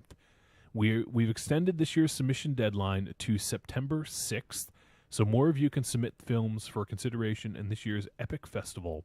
Get your films in quick so Rick and Josh from the Arkham Film Society can select the best films and program this year's killer lineup.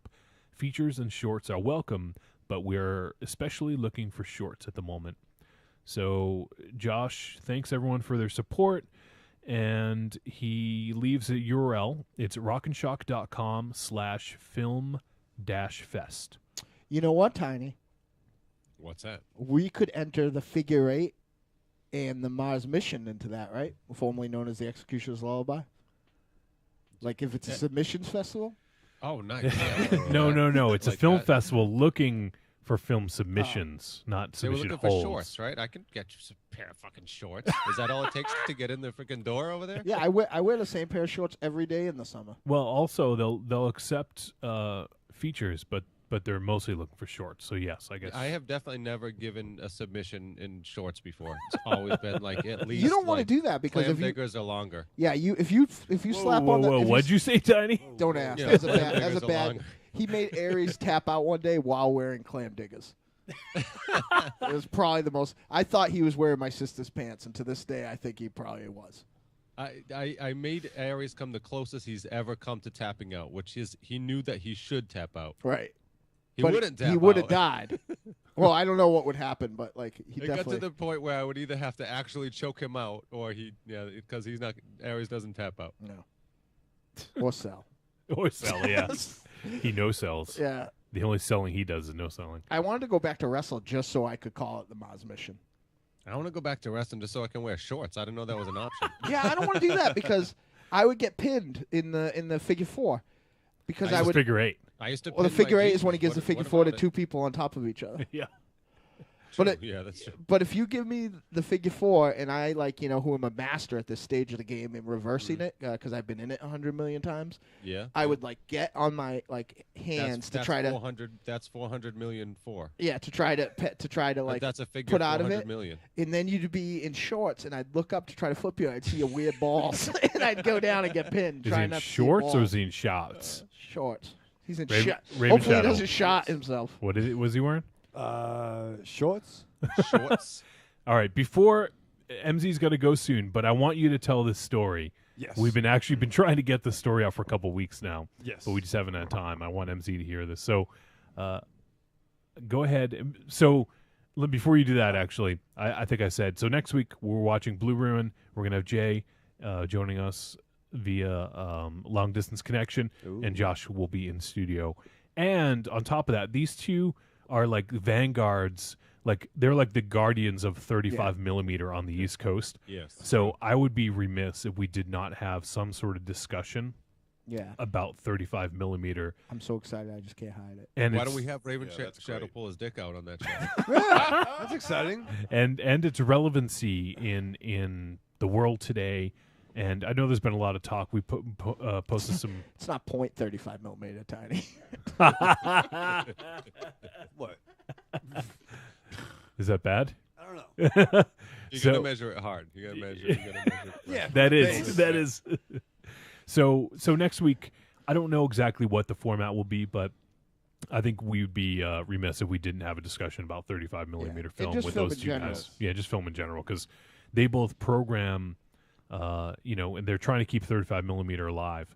And as a former film projectionist, I certainly applaud that, and I have a love of film, and I'm not really crazy about this whole digital thing. And What's the we should probably mention this. Isn't there a documentary? It's called Going Dark or something It's like side that. by side. I think there's one called Going Dark. Really? Yeah, it's about basically the retirement of 35 millimeters. Just a directive from the film industry that they're just Really? not doing anymore. There's No another more one on projection. Netflix right now about 35 millimeter versus digital called Side by Side. It's called Going Dark: The Final Days of Film Projection. You're right, Tiny. So that's it. It's Yeah, 15 minutes long, so I wonder if we can track that down. It was on 35 millimeter, and the whole thing. It was on that. It was the They're last like, that you're Kodak done. You're film. done. But yeah, I mean, even with the Paul Bonnell stuff with the Kodak film, and Kodak almost stopped producing film, but some film directors stepped up, like Quentin Tarantino and a few others Good. who enjoy using film. Take that, Psycho Patrick. Stepped up and they are helping to fund Kodak to keep it alive. By the way, if that fucking asshole's listening, I'm personally insulted. Who's that? I've been Quentin calling Psycho Tarantino? Patrick for like Call him an week, asshole. like a week. You just call him an asshole. He's 6'8". I know. It's because he lives far away. My asshole is 6'8" because he of kind of him. got spanked on that fib discussion, though, a little bit. Yeah, I don't think that's why though.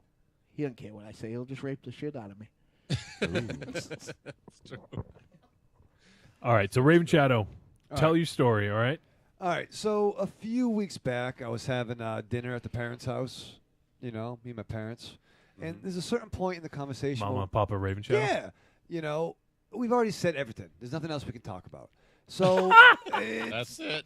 We're done, but I still got fucking time. Is that during the amuse bouche? Yeah, he's like, we had a couple of mozzarella sticks, and I'm like, shit, what are we gonna fucking talk about? Lasagna's not even out yet. Who's stirring the sauce? So, but I do this fucking little radio show with you fucking guys that I'm It's a kind lot of of proud of. tracksuits. I'm proud of the podcast.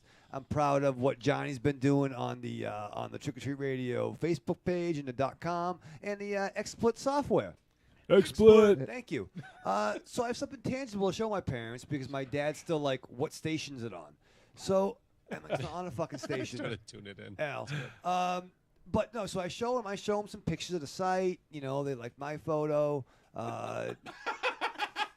And it was good. Oh, Ravenshadow, you look so nice in that photo. You look so handsome. Yeah. It was Al Pacino in I forgot what movie it was. Carlito's Way. She kind of referenced. Alive. Not to interrupt your story, but it's not that you actually like suck Wolfie's dick, but you just put it in your mouth till the swelling goes down. Well, I'm telling a fucking story.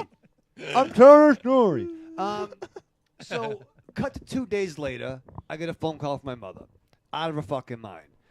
And I'm like, what's going on? It's like, how do you find your show? Is it Trick or Treat Radio or trickortreatradio.com? And my parents have the same inability for technology like I do. Like I'm like, it all makes sense. Yeah. What a shock. I'm like the oracle of the family, like Barbara Gordon. Fuck, they're in trouble. Town of Bedrock. Yeah. So I'm like, oh my. But they had actually got to the address bar to type, which is. Well, here's the story. I'm like, I thought what he meant by oracle, he hates me. No. Well, I don't want to get into it. But I'm like, well, no, I think if you just type in trickortreatradio.com, you'll get it. Well, I don't know what your father did. He was at a boat show with your uncle, and he was trying to show him this, and I hear in the back, I don't know what the fuck I did. And I hear he somehow has all this porn on his phone. In the town of And Bedrock. he has to go to the Verizon store and make the Verizon people take it off his phone. And I'm like, what'd you type in? She's like, I don't know, Trick or Treat something. I'm like, you didn't get fucking any candy apps or like there's like 2 horror movies that are called Trick or Treat. You know what I mean? Right. Like, how the fuck do you get porn? They don't fucking know. He has an appointment at 11 o'clock tomorrow to go in. You know what I mean? Like, and I'm like, Yes. whatever he saw is probably better than our show. You know, what website was it? Yeah. But yeah, so my old man Nice. typed in trick or treat, either radio.com or not.com, and got porn. So I don't even. I tried. I don't even know how this. So is fucking here's possible. here's what happened. Tiny will back me up here. Having 2 legendarily sly fathers and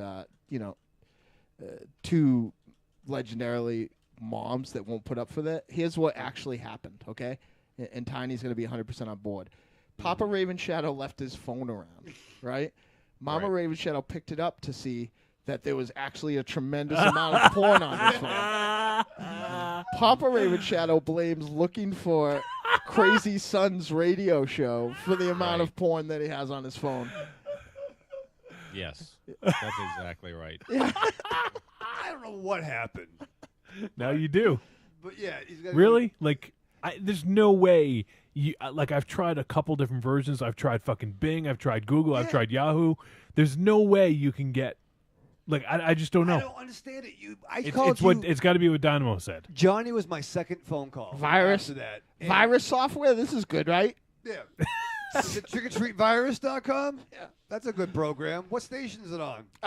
Honey, I got confused and thought that our kid was on gapingbabysitters.com. Oh my God.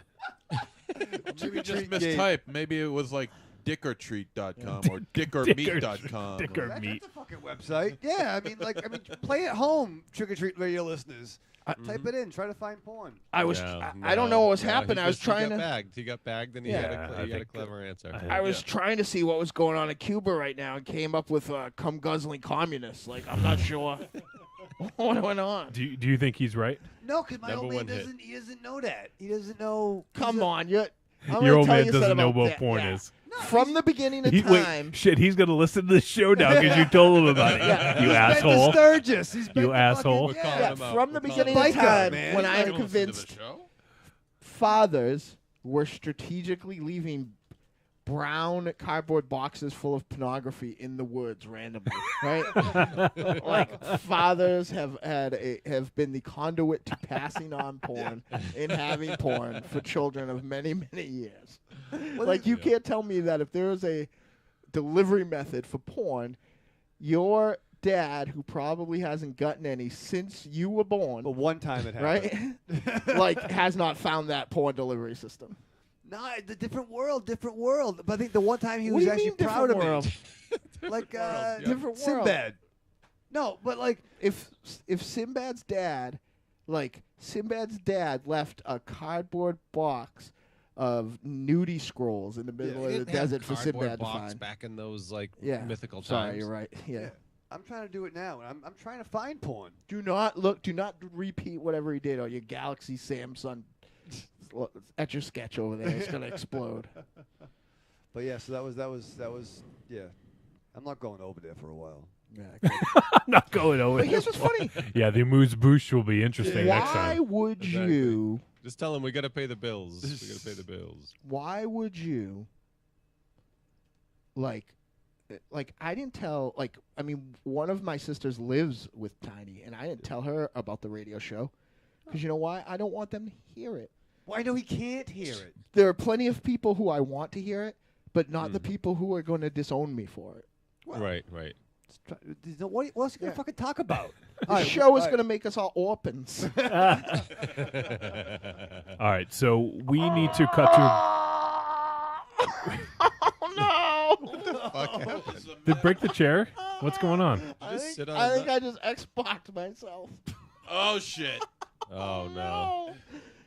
Oh, You, no. you tore your anus. He did an XSplit. Xsplit. XSplit. Oh, I think there's real poops in my pants. Oh no! Oh, man. Oh, and I gotta leave. All right, you that's can too have the bad. chair. Oh, today I Jesus had to Christ. today I was on 190 and I had to do the math if it was closer to turn around and go back to where I was coming from or try to or get off of the next exit because I was not going to make it without shit in my pants.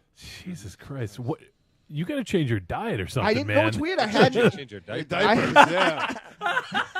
I hadn't eaten anything yet. Yeah, Why that is day. this shit? What about the next? What about the day before? Get him a package Meanwhile, of the shit in Depends. his pants like, yes, you did.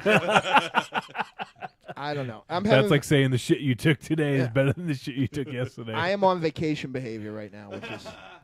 Thank you. I wrote. I yeah, wrote but a you fucking shit your pants all the time. I Imagine haven't. what you're going I- to be like 30 years from I now. haven't in Mike. quite a while. Yeah, it's if I'm going to It's be. gonna get scary. That's Dynamo's idea of a vacation is like special lady friends not around, so he can just shit his pants. Actually, his idea of Just a like vacation is watching a a day where he movie. doesn't shit his pants. Vacation behavior, you are my savior to misbehavior. Did you take some? That's did my you, hair metal song I've been writing about my vacation thing.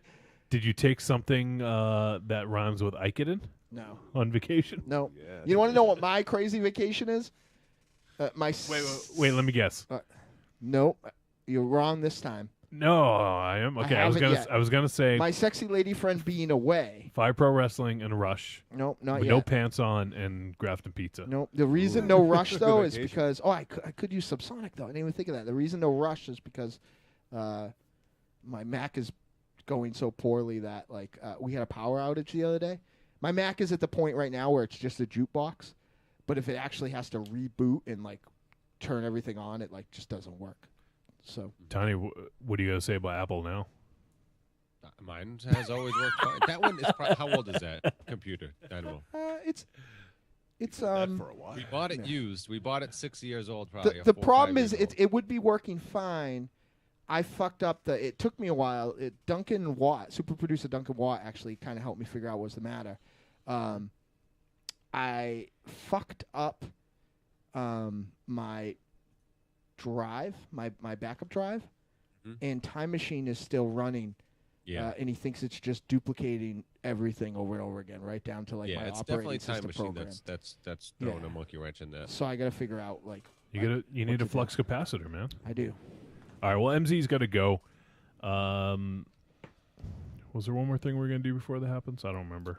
This show's a Shit my pants. That's on the yeah. That's always on the format. Double tap. So, all right, MZ. Anything to say to the folks? No, not really. Although I have found out if you guys are going to Chiller What's that? Convention in Parsippany, New Jersey, this October, I got word that Italian star Me Lai will be making her very first appearance at That's a that's convention. probably not a real name. As far as I know, it is. I know it's a rather suggestive name, but Sounds like a James Bond villain. actually, I think she was in a James Bond movie. I think. I don't know for sure. I don't know for sure. But anyway, she'll be making her very first appearance at a convention. Very first time. Nobody's seen her in like over 3 decades.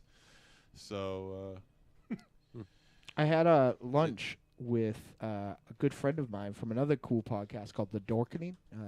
Yep. My good buddy Kevin Crook, and because that was actually the agenda of my vacation. I didn't necessarily want to see any of you fucking guys that I see every week. Hey. But I wanted to make sure I hung out with the guys from the Dead Groovies, my ancient weird punk band that I don't see all the time. So I hung out with Crook on one day and Fennel on another day, and I hung out with somebody who will be incriminating, so I won't say that, but he might have tried to blow us up on more than one occasion. Nice. But just some folks that I don't see. And he was telling me he went down to the last Chiller Theater, and I had gone to some with him, some conventions with him, and he told me I would not believe how bad Chiller Theater has fallen and got disorganized. it's become a pop culture place now. The fact that they even still call it Chiller amazes me. It wasn't even. It was how he had to wait 3 hours with tickets to get in. I see. I see what you mean. Okay. So. Yeah, that's not surprising. When I was working the Chiller convention like 4 or 5 years ago, there was people waiting outside for hours, literally. And I went to it's the popularity Comic-Con, of the thing. and there was so many people there that I went in with my buddy Lenny, who's like a big dude, like an MMA fighter dude. He sometimes helps out the Deadites. And he went in with 3 people that were dressed as Warhammer Space Marines. So they were essentially costumes of giant robots that were 8 feet tall. After we got in, I never saw them again. I lost a 6'4" dude and 3 giant robots at Comic-Con. Yeah, how's that possible? But that's interesting. It was so crowded, but the line moved along really, really well because they had the space for it. The only reason I saw the Red Queen over and over again was that her booth was right near the exit. This is it.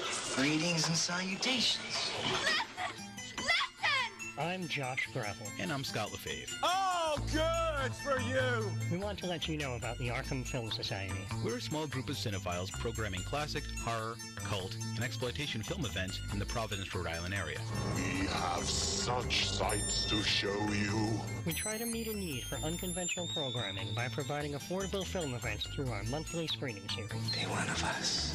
Find us on Facebook and join our group by searching for the Arkham Film Society at facebook.com/Arkham Screening. Check out our blog at arkhamfilmsociety.blogspot.com. And stop by our Etsy and buy stuff at etsy.com/people/Arkham Screening. Yes, sir! You, sir! All right already, I'm hip! We now return control of your television set to you. Dear Trick or Treat radio listeners, this is Sir Isaac. Every week I'll leave a message specifically designed to make this podcast worth listening to. And every week I do, you don't. Why the fuck not? Mercy Roulette, Tom C and I can't do all the heavy lifting around here, so I've decided you're all gonna start leaving messages too. Especially you, Renee. Here's how it works. Step 1. Go to trickortreatradio.com. Step 2. Click on the microphone icon on the right. Step 3. Hit record and leave a message. Tell them what you think of the podcast. Recommend a movie to review or a comic to read. I don't care what you say, just as long as you do it like your life depends on it. And it does, Mike. It does. So what are you waiting for? Go to trickortreatradio.com and leave a message. Tell them Sir Isaac sent you. Do it today. And remember, Bobby, sooner or later, you have to fall asleep.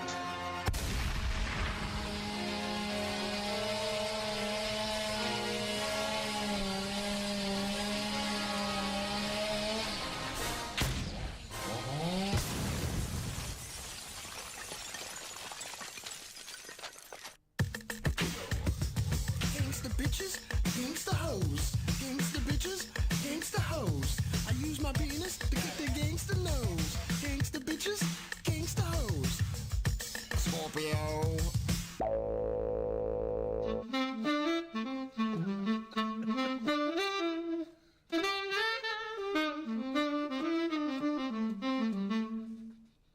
Dynamo, is that going to be on the album? Yeah. I have a Deadites announcement to make, but I feel like I should fucking wait, like, because I haven't even like talked to like like Jack and I haven't even like sat down with like Tiny yet at all, but like I felt like I wanted to strike while the iron was hot because Miss M was actually involved in putting this together, so yep, it was kind of like something that I said in passing, and the next thing I know, I found out it was booked, but I won't say where or when, right? Well, I will say November 1st, right? And it's still in negotiations, other elements of it. But Miss M has booked a phenomenal band for us to co-headline with that I've been trying to book for about 5 years. Mm-hmm. Okay, cool. And thinking if one of these venues is the venue that it's at, it will probably be, for multiple reasons, maybe the last time that happens or is there. So, vague. Yeah, well, let's put it this way: if the club scene goes how it is, I want to go out on top in the club that we kind of made our name for a second time. Not so vague. Spoiler alert. No. I'll just put it out there for what is looking to be the Halloween show, not knowing if there'll be a Halloween show. Here's what I'll tell you: as cool as this isn't even the coolest thing, and the reason that this show will happen at all is because something that I'm trying to do with a couple people who are friends of Trick or Treat Radio that will change the face of the Deadites forever. And that's as vague or as lucid as I'll be on that until it's booked and started. But on November 1st, some of you, the people who know this band, because they never would have booked it with the Deadites, I wanted to, and I couldn't make it happen. And Miss M got involved, and her negotiation skills are better than me. And she just loved the band and went out and did it, because there might not be a chance to do it again. So it had to happen now.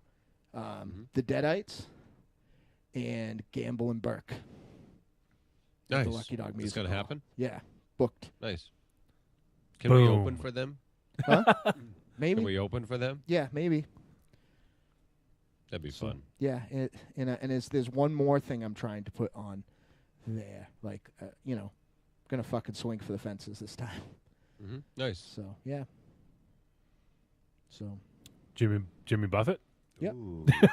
But if you go on YouTube and look up Gamble and Burke, like basically the best way, the elevator pitch I would use, and I'll apologize to them if they're disgusted by this, is if you mixed Hall & Oates with Erasure. That's not wrong, though. No. That's pretty, anyone would be proud to have that as their... I fucking love it. And it's fucking terrific and a good time, and their videos are awesome. And they're terrific dudes. They've never been rude. They've never blown me off. Like, they just like one, and what's even cooler about it is one of them lives in the big city now on the left coast. So, he's coming in for the show. So it's awesome. But that's not the coolest thing about that. No? No. What is? I won't say. Okay. But I will say, and this is a reference to very few people, if I can make this happen, and I've only talked to the main person involved in this in passing, because, having a hard time, maybe not, maybe some communication, not calling me fucking back. But, from the minds that brought you, Elgato versus Jesus Christ, something outstanding may be happening. We'll accumulate on that day, not just necessarily be. It's going to be a transcontinental effort to get this thing done. Not an everybody sitting in the same room effort, but, I wouldn't think of taking on a project like this without my favorite film writing buddy. So it's going to be a cool thing going on, and it will be fucking mint. So it's one of those things that I had, sat up in bed and was like, wait a fucking minute. Wait a fucking minute. Yeah, you know what I mean? Like, if you had those moments where you're like, it's like you have a fleet of fucking Mack trucks in your backyard and you don't run a Mack truck service. Right. You're just like, what am I fucking doing? Like, in barking up the wrong tree for so long, like, so much talent in the organization in different places. I'm like, what am I like I just felt like an idiot. It's like kissing cousins, Ooh. So it's going to be, there's some cool fucking stuff brewing. I had another meeting today that things that are far off, but what sucks about the Deadites is that because we can't do anything all the time, because we do so many things, it takes a long time to do anything. You're my new best friend. Oh, you blew it. It's me and Mike Allred. So.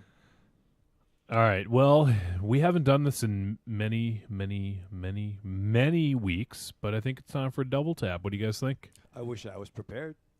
Let's do it. Let's just do it. You think of all the time you had to be prepared. Well, yeah, you've had months to be prepared. You son of a bitch. Yeah, I got something. You got something? Yeah, he's got something. He already. So we could skip a tap because he already put it on the face of the fib. So true. Yeah. Wait, this is the new. I need an intro. If we're gonna keep doing the double tap, I need to get a little cue for it. But for now, let's do this. I love it. Double tap, baby. Double tap, baby. Cool nerdy shit.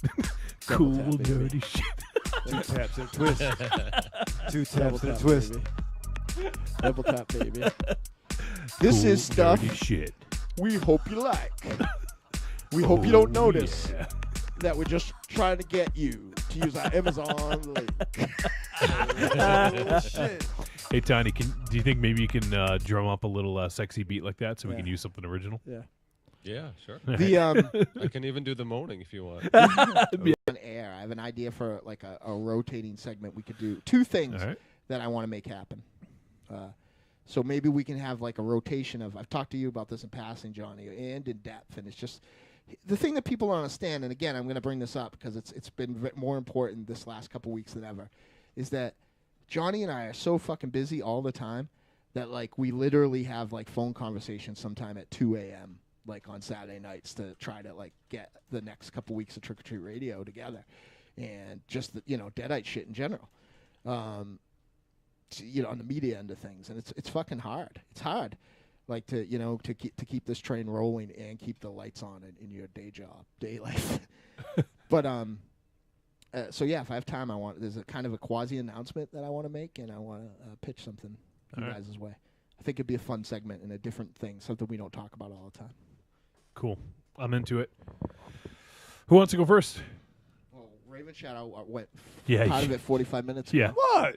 Ravenshadow. Check it out. Yeah, double tap. Go. Premature tabulation. No, it was a little cute. Cute. Superman fighting the Hulk. Running amok on the fib. You can check it out. Well, what's it Yeah. from? What is it? It's from my dreams. And my heart. No, I Your thought wet it was dreams. cool. Well, fuck off. Who knows? What is it? You don't even know. Like, it's Superman fighting the Hulk. is it like a fan made thing? Well, is yeah, it? it's fan fiction. It's not Okay. not felt fiction. It's not slash fiction. No, it looks like Superman. Looks like Christopher Reeve. Okay. Maybe smile. Maybe Braun. Okay. What's wrong with that? Axel Braun? No. Yeah, Axel Braun did do a fucking Mork and Mindy jump off. That was pretty outrageous. It's so funny that both of us were gonna come out with a Robin Williams there, and just to show you how different we are, he led with Axel Braun. Yeah. Bing Chanel Preston. She played the Mindy. Bim Skella Bim. One of my favorite stories that have come out this week is that they were very worried about Christopher Reeve after he broke his neck. Or his back? What was it? His neck or his back? His neck. It was his back. I Yeah, think it was everything. He was Broke really his body. upset, and a group of doctors came in and were giving him assessments. And at the end was a Russian doctor, and he couldn't turn his head and see him, and it took him a few minutes to go on. But it was Robin Williams with a fake Russian accent saying that he was there to give him a colon exam. Oh my God! And Reeves said it was the first time he smiled since the accident. Oh my God. From what just for all these stories coming out, it seems like Robin Williams was never Robin Williams. Like he was afraid to be himself. I mean, I don't know if he was afraid to be himself, but he just was always joking, always being a character. Yeah. Yeah. This one hit me hard for for that reason, actually. It's. I mean, we don't need to get too deep into it. We're sort of a fun comedy podcast, but once again, we seems like we say this on a weekly basis, but our living legends. Yeah. And we lost one of those legends like way too early. He was 63, I think. Yeah. Yeah. And obviously, he committed suicide, and he had stuff going on, and you can't fault him for whatever. There's people jumping down his fucking throat saying he was evil for committing suicide. It's the fucking worst. It doesn't even. They're the same people who are probably picketing. Yeah, it doesn't even merit discussion. Funerals and stuff, right? So, I think that it's just as to put a period here. It's a sad and weird world where somebody who there's a fucking monkey upset that he died. Did you guys see that? That was the last video. Yeah, Actually. You know what I mean. Someone who, not just from a media point of view, went out of his way to give people so much joy. Mm-hmm. There was nobody. It wasn't a monkey. It was an ape. Sorry. Yeah, like a gorilla. Tony Gorilla. Somebody South Korea? No, a gorilla. You guys. I feel like it's another thing only Tiny and I know. The correct pronunciation of ape names. Well, whatever you guys say at night is between yourselves. We're not in the fucking bedroom Tiny, with you guys. how do you say? Like everybody says gorilla, but how do you really say it? Gorilla. Shut the fuck up. My favorite is how they butcher. People will always say orangutan, but how do you say it? The correct the one. dictionary pronunciation. Horelator. Right. People always mess up gorilla and horelator brutally. So the wrestler, his name was Tony Gorilla. Yeah, Tony Gorilla. All right. Well, let's go to the double tap. All right. I thought I started it. You did fucking start it, but you don't even know what you're double tapping. Yeah, it's a fucking little fun fan-made fiction of Hulk fighting Superman. It makes you smile. All right. And it's on the Fib. Yeah, you're welcome. But by Friday when you read it'll be this, buried. it'll be all the fucking way down. Well, fucking those live. I mean, I don't know. Maybe you can, you know, fucking. It's fucking cool. He's punching them. So you'd rather they went and watched that right now? I wish they watched this show, but if they're hearing it on Friday, it's already passed. Look, he's jumping. He's gonna punch him in a minute. Shut up. We don't need fucking commentary. Yeah, commentary Fucking for this, punch you him in the idiot. face. Joey lack of style. All right. Oh do you have, my God. Do you have something else? Yeah, you know what? Good Morning Fucking Vietnam. I My fucking favorite- love that movie. My favorite favorite fucking Robin Williams movie. It's One mi- of the it's mine things that, too, yeah. that made me want to get into radio. Yeah. Precursor to Howard Stern Private Parts, you know, I mean, like, was there any other movie made about a radio guy before that? Yes. Yeah. Who? What, before Good Morning Vietnam? What about Talk Radio? Probably Yeah, the Talk most Radio was famous. fucking amazing. Yeah. Who was in that? What's that guy's name? Eric, Estrada. Bogosian or something? Yeah. Or No, not Eric Estrada. I'll look it up. All right. Well, I never saw that. But what was the one with Christian Slater? Pump Up the Volume. Yeah, it's fucking awesome. But that was before or after? That was after. Definitely after, It's, yeah. it's Eric Bogosian. Well, Yeah. nice tag team on that Dynamo. Thank you. That's a great movie. I haven't seen that in years. Have you seen it? I've not seen it. You should check it out. It's fucking great. I saw The Devil again the other day, and It's Oliver Stone directed. yeah, I totally forgot the that. scene that I saw that sort of rotating shot that Reservoir Dogs kind of aped, and I saw The Devil did it in a really brutal, weird way. Always makes me smile because I really enjoyed that movie. Yeah. Pontypool, that's about the radio. Oh yeah, Pontypool. Yep. Well, yeah, but it's fucking. It all came after fucking Good Morning Vietnam. You think that invented movies about the radio? I'm just saying it was the first one about radio I fucking saw. So, because it's the only one that you've seen. No, I saw that Private means- Parts lots of times. Jesus Christ. Pots. Pats. All right. So yeah, you like so, that movie? Yeah, so go on to Fib, check out my little link to Superman fighting. Who is he? Hulk. Spoiler alert.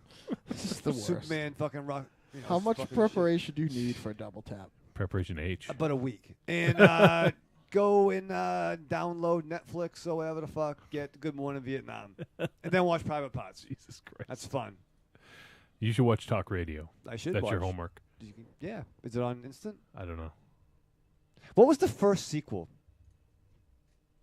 The first sequel ever? in a movie? I don't know. Well, there were multiple. That's actually an interesting question. There were multiple, like Part Flash, 2. Flash Gordon serials. Yeah, not serious. but but that- what's part but like two? like movie. Yeah, I was thinking about that the other Like day. big screen movie. That's Yeah. interesting. Let me bing that. I just binged it too. I What was mean, the first movie sequel ever made? There's a- Probably Bride of Frankenstein is probably the most successful first early one. Oh, Well, That's interesting. This is That yeah. was a sequel. Maybe. I'll give that. Yeah. Here, this is interesting. It's a good question, Ravenshadow. It's a good question. Thank you. So, what was the first movie sequel ever made? I'm getting this from wiki.answers.com. The first sequel ever made was Fall of a Nation in 1916, a follow-up to D.W. Griffith's Birth of a Nation from 1915. The first sequel containing a number was The Godfather Part 2, Really? You're welcome. 1974. That's a long fucking time for Yeah, that, huh? no kidding. I don't know, and 60 I could be years, wrong about this. Pretty much. That I feel like even more than like big budget things that were made for like a reason, I feel like no one. I feel like the film houses like Shaw Brothers and Hammer were probably like the first people to really like be making it for like business reasons. You know what I mean? And then Corman was another one. If something worked, they were going to do it again every single time. Like I think it became culture in the mid '60s to mid '70s. But I mean, there was definitely. Well, that's not actually true, because there was the Universal movies, and then there was Bride of Frankenstein. Yeah. And then there was the second wave after they got popular, where you got like, you know, different actors playing it, but you got Frankenstein versus the Wolfman, and I think there was another. I can't remember which one it was, but Glenn Strange played Frankenstein in one, and Bela Lugosi played Frankenstein, which is my favorite. That thing that I got from Grimbro I got a poster of one of my favorite movies ever, Frankenstein versus the Wolfman. But what's cool about the poster he made is it's not Lugosi as Frankenstein. He drew it as Karloff as Frankenstein. So it's pretty cool. Yeah. It's good stuff. Cool. Who wants to go next for a double tap? Dynamo or Tanya? I'm getting stuff ready. So Dynamo. I can go. Okay, do Tanya. you have my links? Yeah, you have my links on Skype? I have one of them ready. Yeah. The Amazon one? Do the other one first. Yeah, okay. So my buddy Brian Kokonak, who we often mention on this podcast, turned me on to something kind of interesting this morning. I didn't. Episode I don't like. 6, I don't like to love new music because I'm jaded and I'm a freaking asshole about This it. was almost my double tap. Really? Yeah, interesting. But yeah, he posted something up today on his Facebook wall and Making fun of me. You know, check it. Actually, that's not what I'm going to tap right now. Really? But we can talk about that too. That's some pretty awesome stuff too. There is a gal out there that goes by the artist name Banks, and this is what I like about this. Sight unseen. She could be the most popular like artist on the radio right now. I have no exposure to her whatsoever. So she may be a pop artist. She may be an underground artist. I don't even know that much about her, and I love coming at things from that perspective, without any preconceived notions about what to expect or how much I'm gonna like or hate it. And he linked a particular song on his Facebook page today, and I checked it out, and I am very ADHD. Like you could see, like just getting through the movie today, like I was able to get through that movie with comprehension by skipping through. Like I don't often sit down and just watch something, especially like something that's the new music or something like that with a video.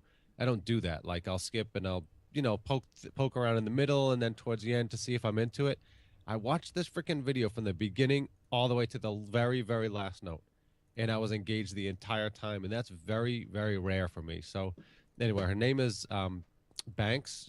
Wolfie, do you have any songs queued up? Yeah, I was just going to ask you which one. How's it spelled? It's just B-A-N. Just B-A-N-K-S. Yes, yeah. And like I said, I'll do my research about her after I've exposed myself to the songs.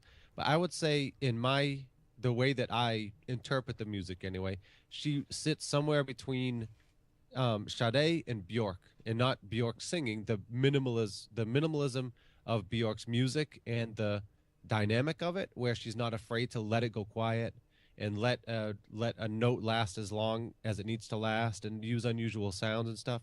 I find it really interesting. I really do. And like I said, it's highly unusual for me to be turned on by new stuff as much as I am by this stuff. Your elevator pitch hit me in a sweet spot and a cold sore. Yeah, I know. Well, I know you don't like Bjork's sort of Icelandic singing style, but that's not where it's at. Yeah, it's more the music, and I love Bjork's music. It's just real experimental, very bold, like not afraid to go a little orchestral and go a little bit like almost new agey, and it's just all over the place. She's just being creative. And I find that that's where this music is coming from too. Very, very minimal, and every sound is very thoughtful. I'm a huge fan of Björk, and I've seen her live a few times. Don't pronounce her name. Don't you dare That's pronounce how her you name. fucking say it. But Don't you dare. Which track did you want me to play? Yeah, you're a jerk for pronouncing it Björk. You're probably somebody who would say orangutan. I do say orangutan. You're a J-E with 2 dots over it, E-R-K. A jerk. You're a yerk. Do you want me to play the track that you heard, You're the a first yerk. one? I would maybe poke around in each of those 3 if you don't mind, and then maybe ads. It's YouTube links, so maybe take a poke at those. No ad, okay. I kind of want to talk over it. Hopefully we don't get dinged on YouTube for... Yeah, that's true. And the thing is, I need us not to. She doesn't really rush to get the punchlines in. Mm-hmm. And another thing that I really love about it, modern music for so long, really since the 70s, has been based on hook and repetition without a lot of like movement and change. Like it just, I don't know, like rock was never really about that, That's one thing I liked about the song, because I checked it out too. I saw the link that you saw.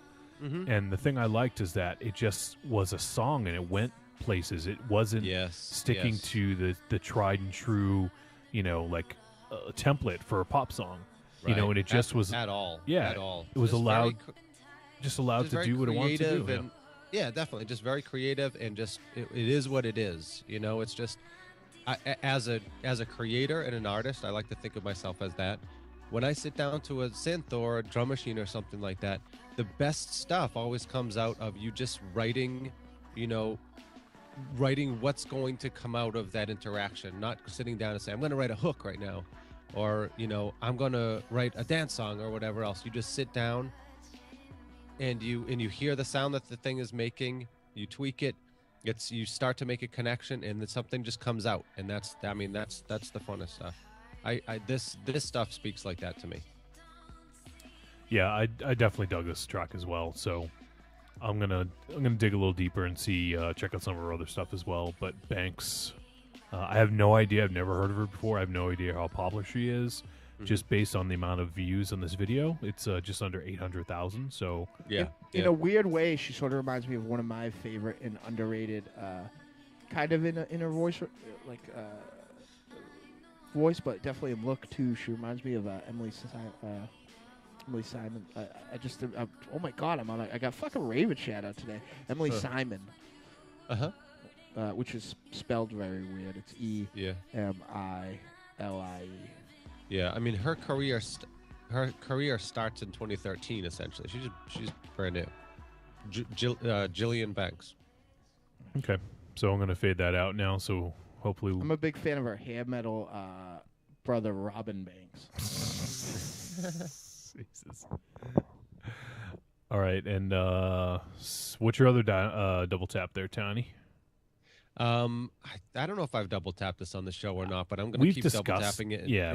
Until somebody fucking watches this. That segue is the fucking same, is almost as iconic to you as I like this. But yeah, I know it's been mentioned on the show, but I can't recall if it was a double tap or not. Right. True. Yeah. So I'm going to keep double tapping this and Psychomania until somebody watches it that I can discuss it with. Luc Besson's jam, Le Dernier Combat. It's French. L-E-D-E-R-N-I-E-R Combat. So the final combat is what it translates to. It's I don't really want to talk too much about what it is because setting up expectations for it kind of ruins the charm of it a little bit. I would say it's not like a super action shock fest. All right, so go into it expecting it to be a little bit more pensive than that, you know. But man, is it so fucking good, and it speaks volumes about how good this guy is as a director because he had a very significant limitation. I'll say that in this movie and the construct that this movie exists inside of. But just so goddamn good, and I keep waiting for one of you guys to watch it so we can at least chat about it on the show. And same thing with Psychomania. Although I think Rev watched Psychomania the other day. He had it on the other day. I don't know if he got through it or not. I'll have to ask him about that. As soon as you recommended this to me, it turned in like this is when I still had Netflix disc.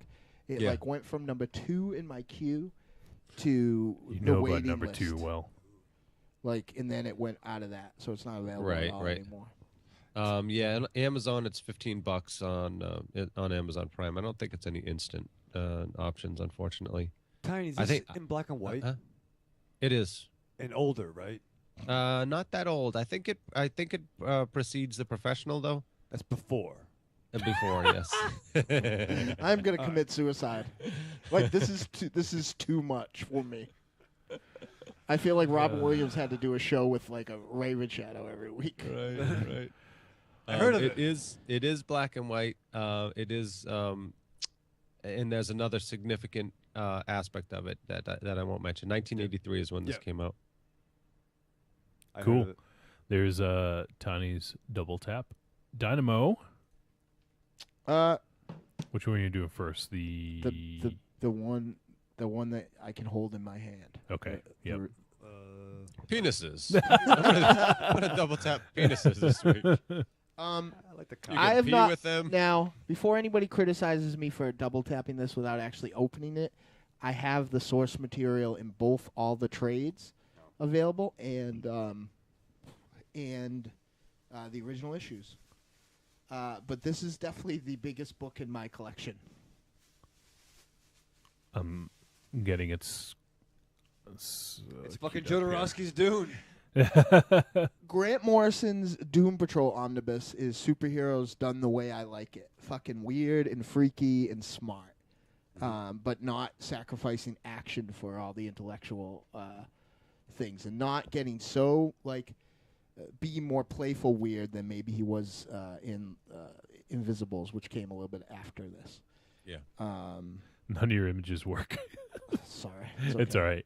Resurrecting. I'll try to fix them. This is a very, very close up of one of the letters. The reason that I sent the images is that it is hard to put across just how fucking monstrous this tome is. This is every issue of this book, and it's probably, the spine is probably about, I'd say about 4 inches across.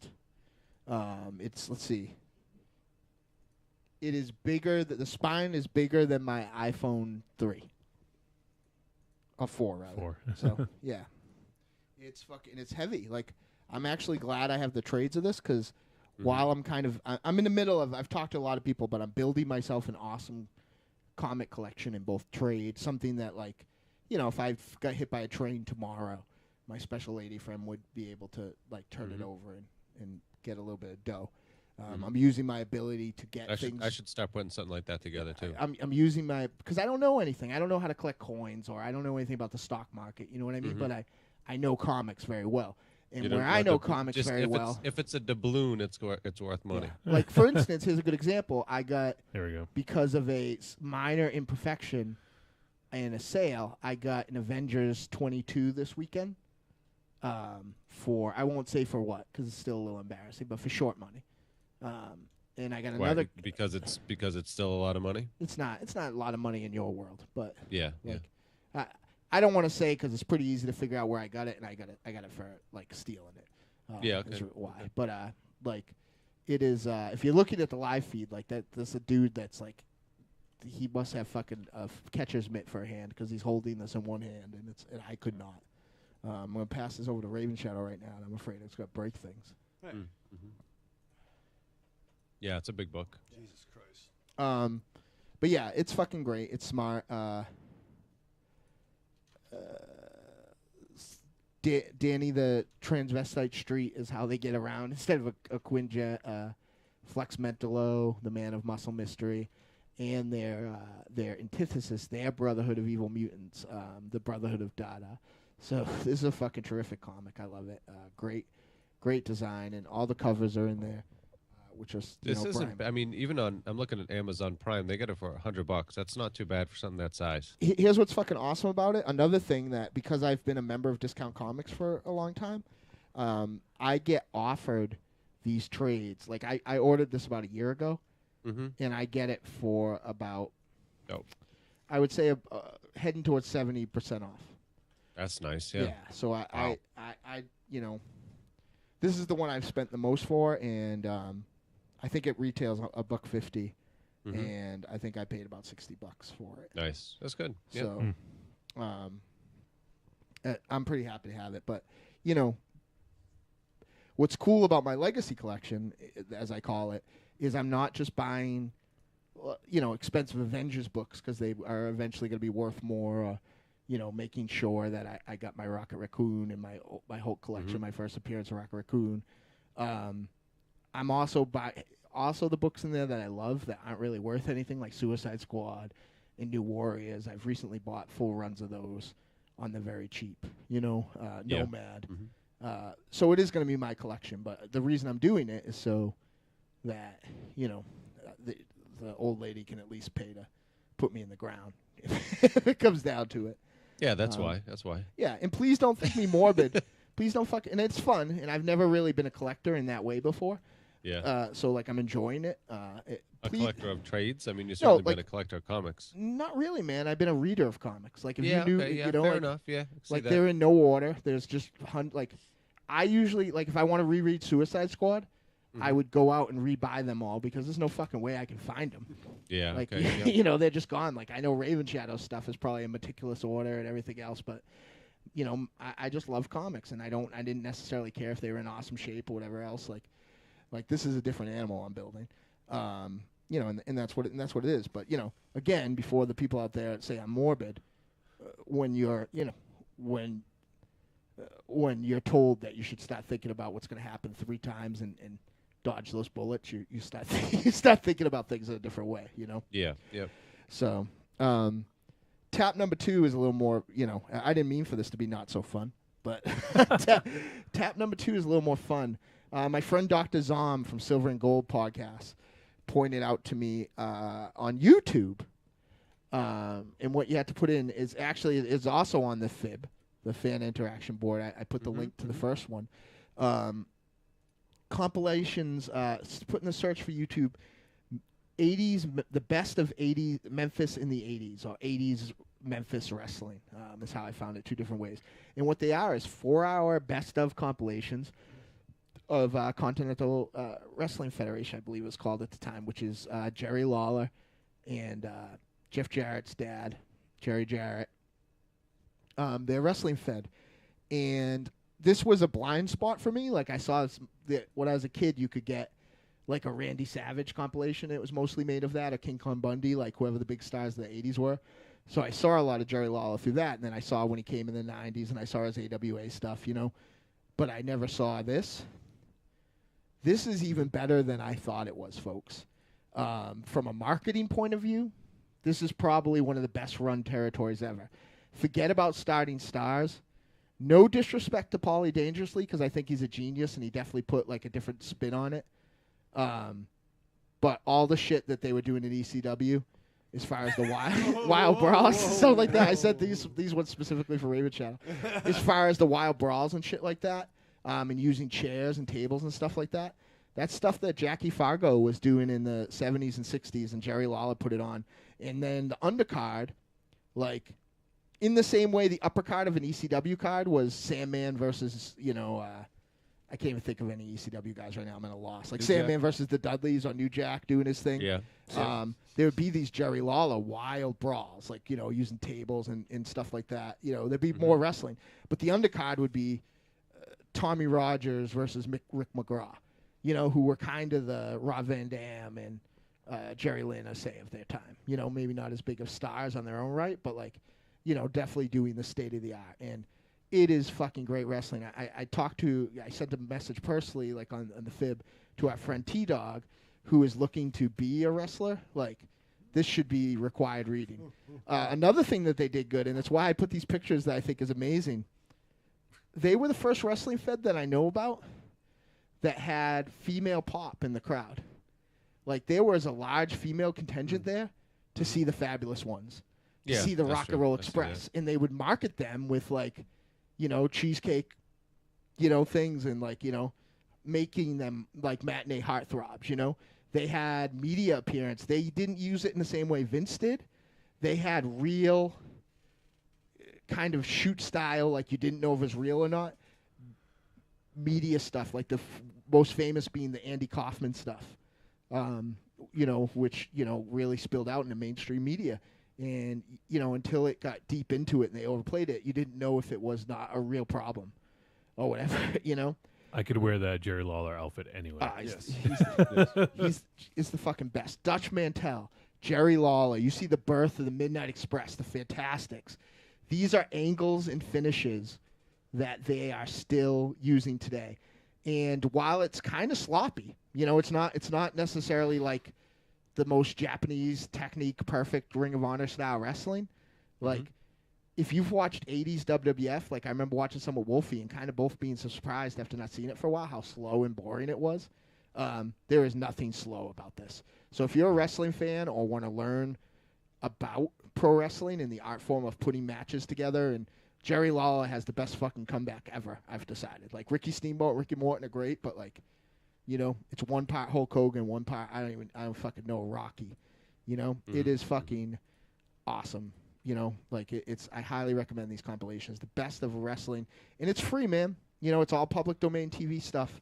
So just go on YouTube, look it up. It's how I wasted my vacation. Like, these are 4-hour blocks, and you don't have to, like, if you just put on one and forward it to the middle, you're going to see something fucking cool. And they show, for the most part, whole angles. It's a good mixture of whole angles playing out and cool little matches. But I grew up with Rick McGraw being one of my favorites, and to see him in the tag team called the New York Dolls, and there's a great streak where, and the other thing that was cool about him that was much like ECW is they teamed with other promotions a lot. So there's a great feud with Nick Bockwinkel versus Jerry Lawler for the AWA title, and it's fucking like, I don't know, every kid that wants to be a wrestler should watch these matches for how they're put together. They do so little, but everything fucking matters. And then there's another great one where they teamed up with the Crockett promotion. So the semi-main is Jerry Lawler, Magnum TA, and Dusty Rhodes versus the Andersons and Tully Blanchard in a buckhouse. It's about 4 minutes long, very short, but it looks like a fucking pit fight. And the main event of that was Coco Beware had won a right to fight for the world title. So Coco Beware versus Ric Flair. And, I knew he was a good worker and how he moved, but I didn't know how fucking great of a wrestler Coco Beware was, and how great of a striker. Like, he really looks like he might, but he really looks like he fucks up Ric Flair like a car crash with a couple drop kicks and some rights and left combos. Like, fucking great. Like, I would recommend this to anybody who likes wrestling more than just a little bit, like, because it is fascinating. I think Ravenshadow would like this, and I think Johnny Wolfenstein would like this. It is great stuff. Cool. I've been meaning to check it out, but just haven't had an opportunity to. Yeah, it's long, but yeah, but it's cool that it's available there. Yeah. So I'm trying to think of what I'm going to do. I guess I try to steer away from music, mostly because YouTube is a bag of dicks, and whenever we play music, it flags it, and for copyright stuff, and doesn't allow us to be in other countries and on mobile devices sometimes and stuff. So it's a pain in the ass. But I'm going to try to talk over it, I guess, so that it's not totally playing it. But I just found out about this band like just a few days ago. They are a Turkish band, actually, called She Passed Away. And past is P-A-S-T. So I guess their theory... Did you say sheep passed away? No, she. I know. And apparently the whole idea behind it was a play on words, as opposed to passed away as in dead. It's someone who's in the past and in the history. She passed away, which I thought was kind of interesting. And it's actually a pretty good indicator of what their music is all about. But they're very much influenced by 80s new wave, The Cure, Sisters of Mercy, that style, and they're very cool. So the band She Passed Away, they sing in Turkish. I don't even know how to pronounce the names of their songs, so I'm not even going to try. But their album is, I'm going to attempt this. I think it's Balırdı Geese. And the best kind of geese, so delicious. Balırdı geese. That's so actually just succulent. The meat falls right off the bone. That's actually a famous Turkish ghost movie. Burligist. Okay, yeah. It stars. What happens is Turkish Santo and Turkish Captain America move into a house that is built over a graveyard. I love it. All right. Well, let me play a little bit of this one track here. I'm not even going to try to pronounce the track, but it's cool. You'll hear the influences right away. So let me play that. Get some artwork.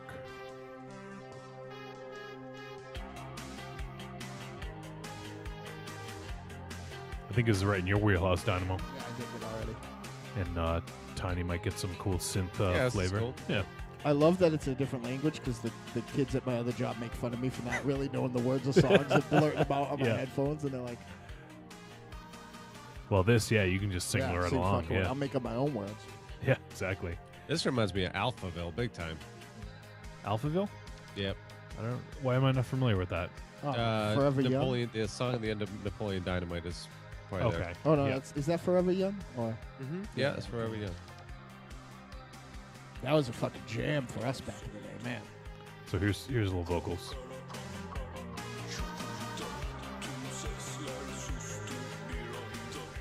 So very Sisters of Mercy.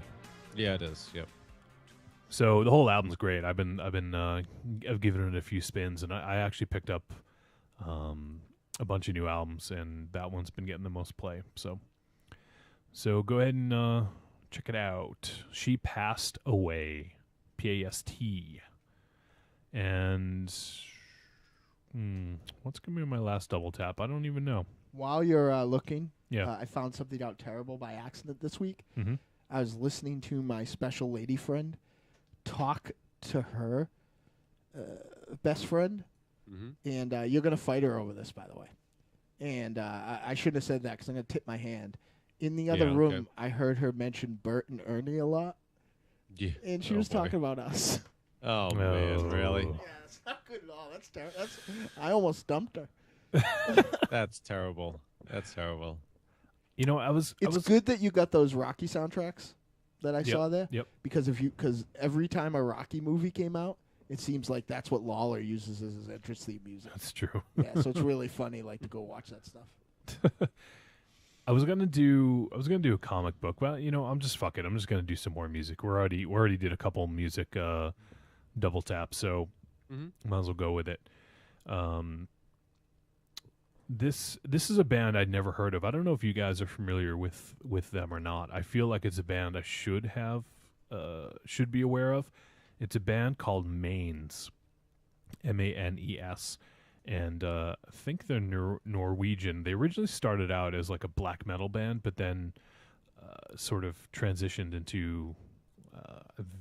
It's hard to even explain. I'm just gonna play a track because I don't really know how to explain it. But here's a track off of this is they didn't put anything out for about 10 years, but they just released a new EP. But I'm gonna play an older track. This is called Deep Rooted off the album How the World Came to an End.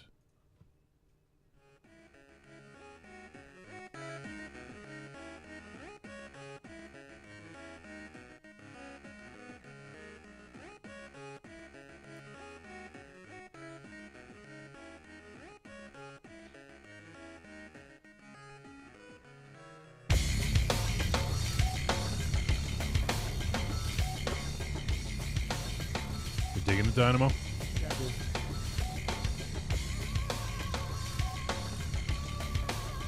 So apparently they started out as a black metal band, and then sort of transitioned into more electronics and sort of heavier stuff.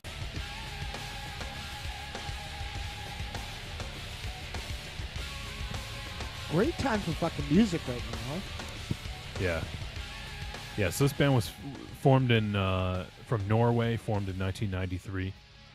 And they mix in, like, it's just a hybrid style of, like, jazz, trip-hop, electronica, metal, with clean vocals. And chiptune in the beginning, basically. Yep, absolutely.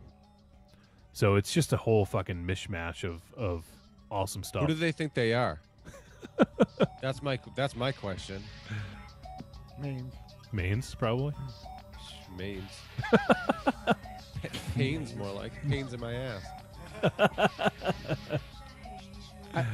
This is fucking great too. It sucks. There's so much, like, there's a It's new. fun, yeah, it's interesting, There's definitely. a new Stepdad that I haven't even listened to yet. Yeah. But I've been going Well, back. you better listen to him. He was gonna spank you. He will. He's gonna come get me because there's too much porn on his phone. Hey.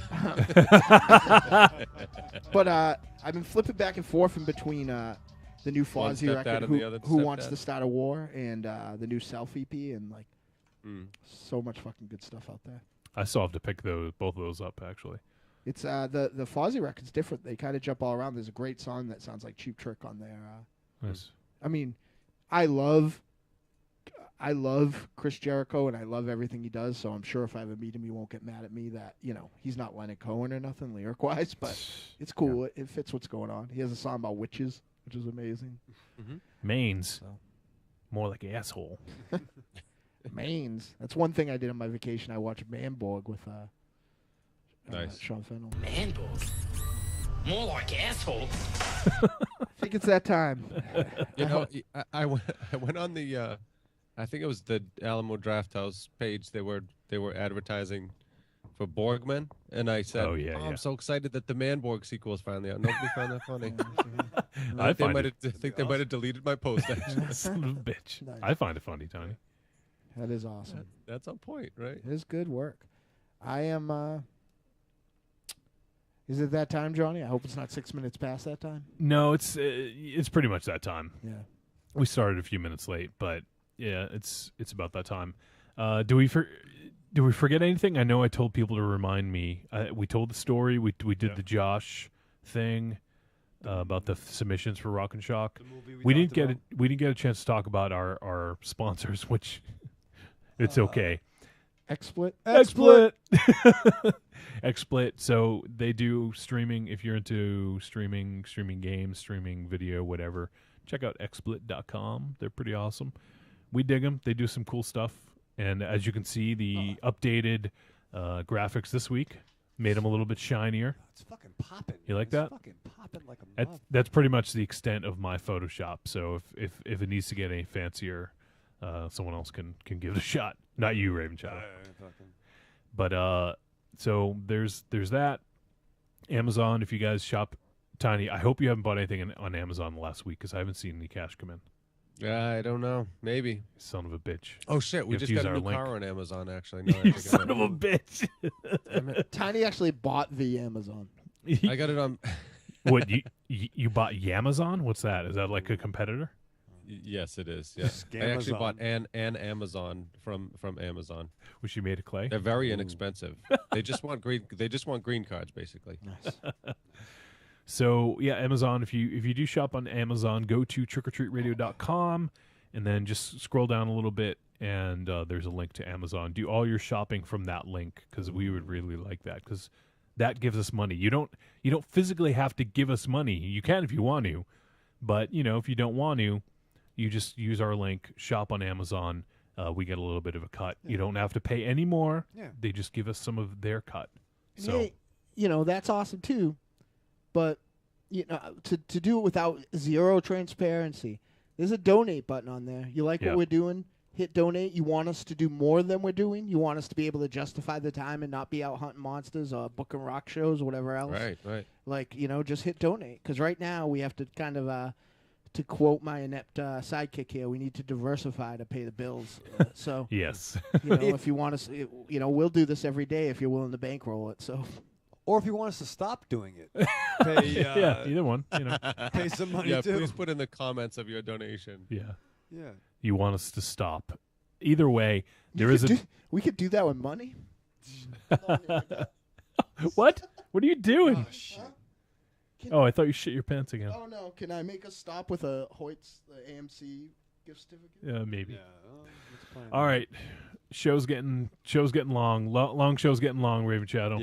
Yeah. I got to see about a girl. Aw, that's nice. See? Has she passed away? It's a reference. Thank you. It's a fucking beautiful sentiment. Yeah, it's beautiful. He's doing a tribute to Robin Williams, and you're burping in his face. Yeah, Yes. sorry. I actually took my headphones off 10 minutes ago. That was a great scene though in Good Will Hunting, right? Was it good? Yeah. He's it's close to us because he's talking about the Red Sox in the World Series. Yeah, 86. No, wasn't 86. It was 96. 68, I think it was. Yeah, 68. With Yastrzemski. Yes.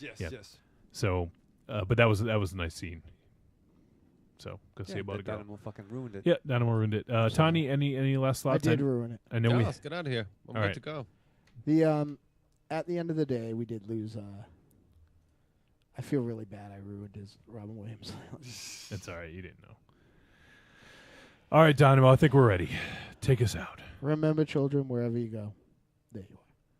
Thank you, everyone, for tuning in to Trick or Treat Radio, episode 107. Join us next week. 108, where we review Blue Ruin. We're joined by Jay and Josh. It's going to be fucking awesome. See ya.